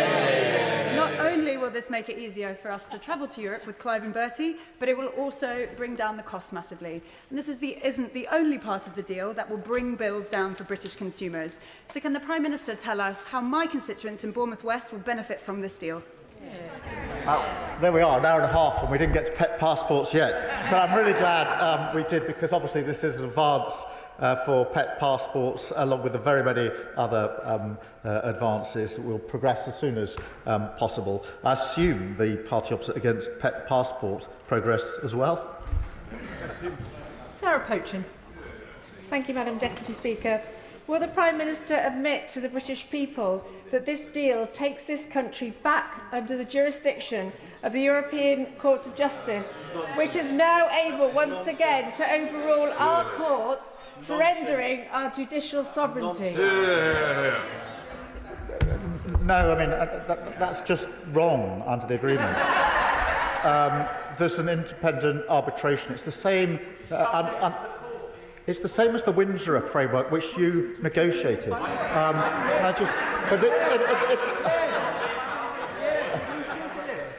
It is an important point. It's an independent arbitration process. There's the same process for pretty well every trade deal that's struck, not just by us and other countries, but most other countries. In this particular case, if the independent arbitration needs reference on a point of law, it's referred to the ECJ, which then refers it back to the independent arbitrator to make a decision. So that's how it operates. Josh Dean. Speaker. Can I thank the Prime Minister for his statement today and warmly welcome this landmark deal with the European Union? And can I welcome in particular the commitment to work towards a youth experience scheme to once again allow our young people to live, work and travel freely in Europe? Does the Prime Minister agree with me that while this Labour government is taking important steps to open up opportunities that will shape our young people's future, the party opposite is dangerously stuck in the past? Well, I would agree with that. I think they're lost in the past. I think they're lost altogether now. They're on a decline into oblivion. As I say, a once great party that used to support trade deals is now against every single trade deal. It's a pretty extraordinary turnaround. Mike Wood. Thank you, Madam Deputy Speaker. Paragraph 27 of the Common Understanding published yesterday requires the immediate application of European Union rules relating to food, sanitary and phytosanitary safety. Can the Prime Minister set out what measures would be open to the EU should this Parliament choose not to adopt those new European Union laws? The first thing I would say is this. We're not making an argument for lowering our standards. And therefore, we're proud to have high standards at the moment. We want to maintain those high standards. But there will, of course, be provision, should the occasion arise, for dealing with any conflicts that may arise. Rosie Writing. Thank you, Madam Deputy Speaker. The Business and Trade Committee visited Brussels earlier this year, and we saw firsthand how the previous Conservative government damaged our relationships with our close trading partners, and British businesses paid the price. Can the Prime Minister confirm that it is this Labour government that is putting our national interests first and getting the deals that show Labour is the party of business?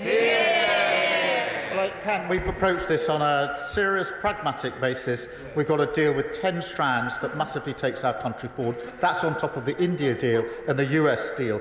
They spent many years failing to get these deals. That's the truth of it. Clive Jones. Thank you very much, Madam Deputy Speaker. The UK-EU summit was noticeably scarce on medicine access. My constituency in Milton Keynes. These businesses have been choked by the red tape agreed by the party opposite. And they agree with the Federation of Small Business that this finally reduces and gets rid of the bottleneck. Can he tell the businesses in my constituency and across the country when we can finally be relieved of the Tories' red tape that is crushing our small businesses? Well, she's absolutely right about the red tape having such an impact on our small businesses, which is why I'm really pleased we've made progress. We now need to make further progress as quickly as we can to ensure businesses to thrive in the markets that they want to trade in. Jim Allister. Thank you, Madam Deputy Speaker. I note the carefully chosen wording of the Prime Minister's statement. Britain is back on the world stage, delivering for Britain, not the United Kingdom. I note that his SPS deal is with Great Britain. That, of course, is because Northern Ireland has already been captured by the EU, subject to its laws and its customs code. And that is why the Irish Sea border remains.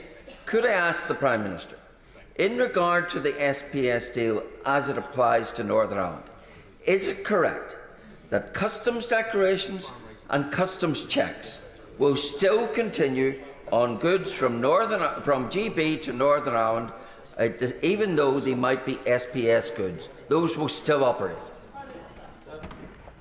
Yesterday was a step forward in that regard. It does allow us to reduce frustrations and barriers which nobody wants to see. And I can assure them, I genuinely want us to get into the best position we can in relation to Northern Ireland. It mattered to me in the negotiations, and one of the principles we took into them will continue with that work, because I do know how much it matters.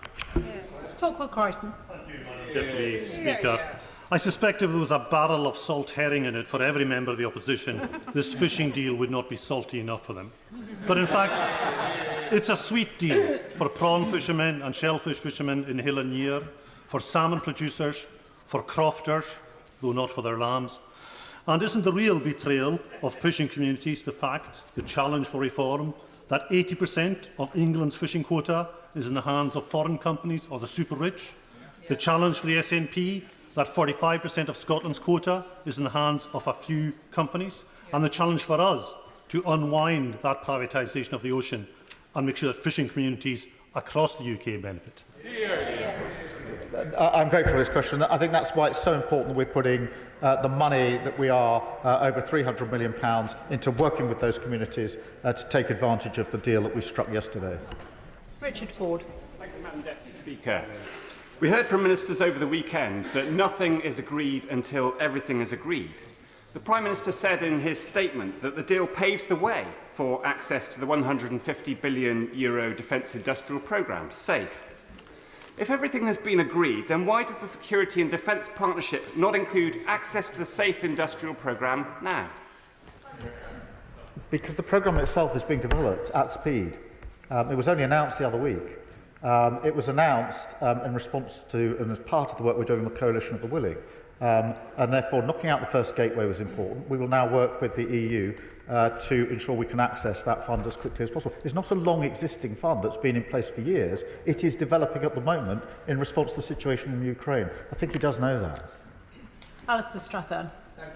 Speaker, I think the response to today's deal has been really quite striking. At a time when we need to be driving down on the cost of food for our constituents, retailers are lining up to say it will have that impact, and yet the Tories in Reform would like to put those costs back onto my constituents. At a time when we should be supporting our farmers and food producers, we're removing barriers and red tape, and yet opposition parties would like to bring those barriers back.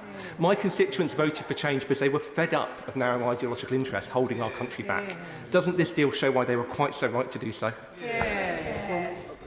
Madam Deputy Speaker, the principles are bills down and jobs up, and that's exactly what this deal delivers. Gregory Campbell. Madam Deputy Speaker, the Prime Minister has spent the past hour and a half indicating the benefits he sees from the deal. Does he agree with me, and does he recognise that one of the potentially toxic side effects of the deal is that there will be those on the left of UK politics who will see this as the first step towards rowing back on the vote of the people 9 years ago, while on the right of the UK politics they will see a determination to stop them, and therefore rather than bring people together, it potentially could cause a toxic division. Well, the approach we've taken is a pragmatic approach, a common sense approach, with our absolute focus on whether we can reduce bills, which is hugely important to people, particularly in a cost of living crisis, and drive up jobs in our economy. They're the principles that have driven to us. I recognise that on the extremes, on whichever side people want to say they're on, we'll never be satisfied.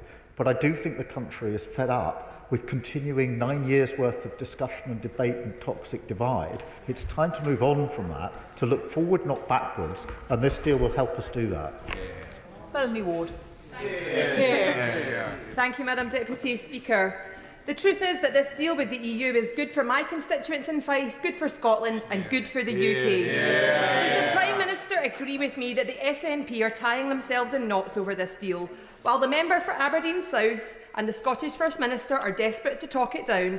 The Deputy First Minister was in Downing Street last night saying how wonderful it is, and she is right. I learned this morning the Deputy First Minister was in I think the garden at Downing Street last night, as she was with businesses. That was a business reception, Madam Deputy Speaker. It was buzzing because they were celebrating the deal. It was very good to see her there. I'd like to see other members of the SNP joining her because she's got the right judgment on this one. Andrew George.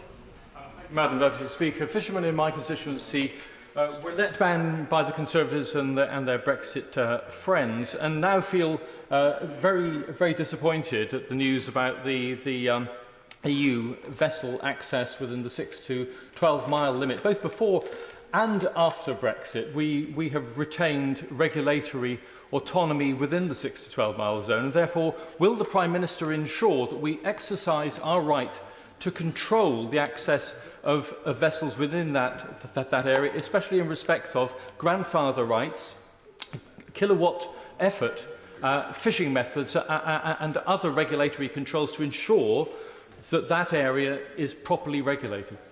Minister.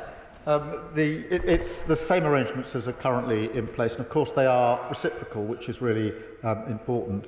But what will be a huge benefit to his constituents is the reduction in red tape and bureaucracy in selling their stock into the EU market, because now, and it's a huge percentage, over 70%, that comes without the red tape, which drives up their costs. Donald. Madam Deputy Speaker, interventions such as those for the member from Rayleigh and Billericay have really demonstrated that the Conservative Party have parted company with those of us who've run small exporting businesses in the past. Perhaps instead of collaborating on the reform benches, he could talk to small businesses in my constituency in the defence supply chain, or those who support Nissan in their automotive supply chain, who stand to benefit from this trade deal. Does the Prime Minister agree with me that instead of carping on and talking down our country as Reform and the Conservatives do, it's this Labour government's plan for change that's delivering for British jobs and British businesses? Yes, there's only one party of business now, and it's right here in government. Jim Tim Shannon. Thank you, Madam Deputy Speaker. My constituency of Strangford supports the fishing sector in Port of Ogie, and through the Fish Producers Organisation speaks on behalf of those in Ardglass and Kilkeel, as well as a member for Southdown doesn't bother attending here. So we have to speak for all of those three villages, these fishing villages. Too often in negotiations between the UK and the EU, our fishing industry has been the sacrificial lamb.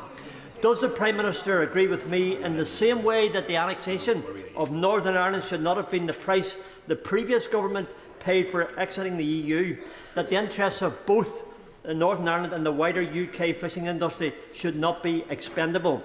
And will the Prime Minister commit to bringing forward additional financial and practical support to support our local fleets in all those three ports and processors as they grapple with reduced access in the years ahead? Thank you.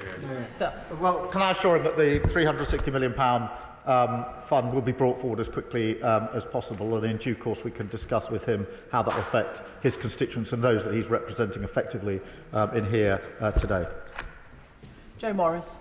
Thank you, Madam Deputy Speaker. And can I begin by congratulating the Prime Minister on a realistic, sober, sensible deal that will deliver for businesses in my constituency, including with the SPS deal with businesses like Northumberland Honey, which face real barriers to export. But can I particularly welcome the first step on the way to a youth mobility experience? The economy of the North East, the world-class universities have much to gain. And does he agree with me that it's through fostering cooperation, interdependence and trade that we defeat the radical right, not just in this, not just in this chamber, but the ballot box as well? Prime Minister. Madam Deputy Speaker, I think we need to take common sense steps in our own national interest on the economy, on trade, on business, and give young people the opportunities that they deserve. John Slinger. Thank you, Madam Deputy Speaker. Our opponents talk of surrender and believe they have a monopoly on concepts like patriotism. To trade, you need to cooperate. So does the Prime Minister agree that to cooperate with our nearest neighbours and with the United States and India is not weak, it's not surrender, it's strong, it's pro-business, it's pro-worker, it's in the national interest, it's in the interests of my constituents in Rugby, businesses, farmers, holidaymakers and young people? Well, what's astonishing is they don't want to cooperate with the EU, India or the US. In fact, the Leader of the Opposition's approach to diplomacy is to accuse the Indian government of fake news. That isn't a good basis for a relationship to negotiate a better outcome. Andrew Lewin. Thank you, Madam Deputy Speaker. We've learnt a lot about trade policy in this House today. The party opposite still desperately defending their failed deal. Reform, a no-show from the leader from the party of no deal. And on this side of the House, the only party that is serious about a good deal with the European Union. Can I congratulate the Prime Minister, but also say to him, as somebody who has campaigned for a youth mobility deal, to thank him for this agreement in principle, but to ask him to go as fast as possible to make sure our young people have the opportunity to go and travel and work in the European Union. Minister. Well, I thank him, and we will move at pace on all fronts, and it's very important that young people have those opportunities. Chris Vince. Thank you, Madam Deputy Speaker. Can I thank you for getting everybody in, because it was quite a mammoth session today. And can I thank the Prime Minister's statement. I notice many businesses are in support of this deal. My constituency of Harlow is home to many great businesses, from manufacturing companies, pharmaceutical companies, defence manufacturers and food exporters. Can I ask the Prime Minister to outline how this deal will benefit my great businesses in Harlow? Because it massively reduces bureaucracy and red tape, making it easier for them to do business, opens up opportunities for defence and security, and that's why it's been so welcomed by the business community. On a point of order. Point of order, Mark Francois. Thank you, Madam Deputy Speaker. I regret that in an earlier exchange, the Prime Minister, who is still in his place, may inadvertently have misled the House. The point of contention is the arbitration mechanism on an SPS deal, on dynamic alignment. This is what the text literally says. The SPS agreement should be subject to a dispute resolution mechanism with an independent arbitration panel that ensures the Court of Justice of the European Union is the ultimate authority for all questions of European Union law, which of course this is. So when the Prime Minister said the court goes back to the arbitration panel, they do that to convey their binding decision. So he's guilty of sophistry at best and potentially something worse. Can I thank the honourable gentleman for his point of order, which he will know was not a point of order and not a matter for the chair, but he has put it on the record. The Prime Minister. I won't descend into silly language like he did, but this is an important point. He and I get on, and I don't think his dissent... Well, it was his language, not mine. But this is an important point. There's an independent arbitration, as there is for all this, where an issue, and that can settle most issues, as it does, where an issue of European law arises, which won't be the case in all cases, that there's a point... Order. I think right honourable members have had the opportunity to get their points on the record. We've had in excess of an hour and a half of the statement from the Prime Minister. I think we should move on to the next business and allow the front benches to swap over.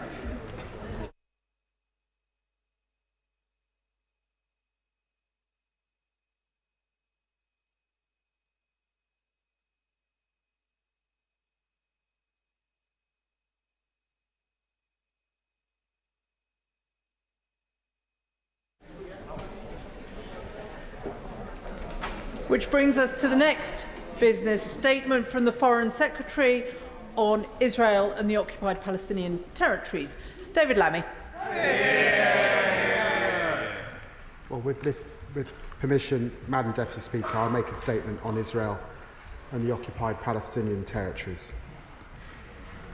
This weekend, the Israeli Defence Force started a new extensive ground operation throughout Gaza, Operation Gideon's Chariot. 5 Israeli divisions are now operating there. Prime Minister Netanyahu says that they're going to take control of the Strip, letting only minimal amounts of food reach Gazans. Madam Deputy Speaker, I quote Mr. Netanyahu. He says, just enough to prevent hunger. Fewer than 10 trucks entered Gaza yesterday. The UN and the World Health Organization have issued stark warnings of the threat of starvation hanging over hundreds of thousands of civilians. Madam Deputy Speaker, this is abominable. Civilians in Gaza facing starvation, homelessness, trauma, desperate for this war to end, now confront renewed bombardment, new displacement, and new suffering. And the remaining hostages, kept apart from their loved ones by Hamas for almost 600 days, are now at heightened risk from the war around them. Madam Deputy Speaker, 2 months ago, the ceasefire collapsed. Since then, the humanitarian catastrophe has rapidly intensified. For 11 weeks, Israeli forces have blockaded Gaza, leaving the World Food Programme without any remaining stocks. Israel has repeatedly struck hospitals, with 3 more hospitals in northern Gaza ceasing operations this weekend. Yet more aid workers and medical workers have been killed. After last year proved the deadliest year on record for humanitarian personnel, the diplomatic deadlock between Israel and Hamas has sadly also hardened. Despite the efforts of the United States, Qatar, and Egypt, which we of course support, no ceasefire has emerged. We repeat our demand that Hamas release all the hostages immediately and unconditionally, and reiterate that they cannot continue to run Gaza. Madam Deputy Speaker, we are now entering a dark new phase in this conflict. Netanyahu's government is planning to drive Gazans from their homes into a corner of the Strip to the south and permit them a fraction of the aid that they need. Yesterday, Minister Smodrick even spoke of Israeli forces cleansing Gaza, destroying what's left of residents, Palestinians, being relocated, he said, to third countries. We must call this what it is. It is extremism. It is dangerous. It is repellent. It is monstrous, and I condemn it in the strongest possible terms.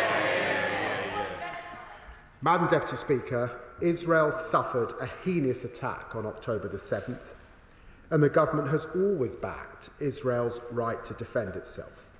We have condemned Hamas and its abhorrent treatment of the hostages, and we have stood with families and demanded their loved ones be released. It's morally unjustifiable, it's wholly disproportionate, it's utterly counterproductive. Whatever Israeli ministers claim, this is not the way to bring the hostages safely home. Nearly all the hostages have been freed through negotiations, not military force. And that is why hostage families themselves and many other Israelis oppose this plan so strongly. Nor will this plan eliminate Hamas or make Israel secure. This war has left a generation orphaned and traumatised, ready for Hamas to recruit. As we learned in Northern Ireland, to defeat terrorists and their warped ideology, you cannot just rely on military might. You have to offer a viable political alternative, opposing the expansion of the war that's killed thousands of children is not rewarding Hamas. Madam Deputy Speaker, since entering office, we've taken concerted action in Gaza. We restored funding to UNRWA. We supported the independence of the international courts. We suspended arms export licences. We provided food and medical care to hundreds and thousands of Gazans. We've worked with Arab partners on a plan to ensure a reconstructed Gaza no longer run by Hamas. And since Israel restarted strikes on Gaza, this government has demanded Israel change course. Privately, in my conversations with Foreign Minister Saar and Strategic Affairs Minister Dermot, publicly in repeated joint statements with my French and German counterparts, we've made clear that Israel's actions are intolerable. We have raised our concerns in the UN Security Council and before the International Court of Justice. Yesterday, my Honourable friend, the Prime Minister, joined leaders from France and Canada strongly opposing the expansion of Israel's military operations. And the UK led a further statement with 27 partners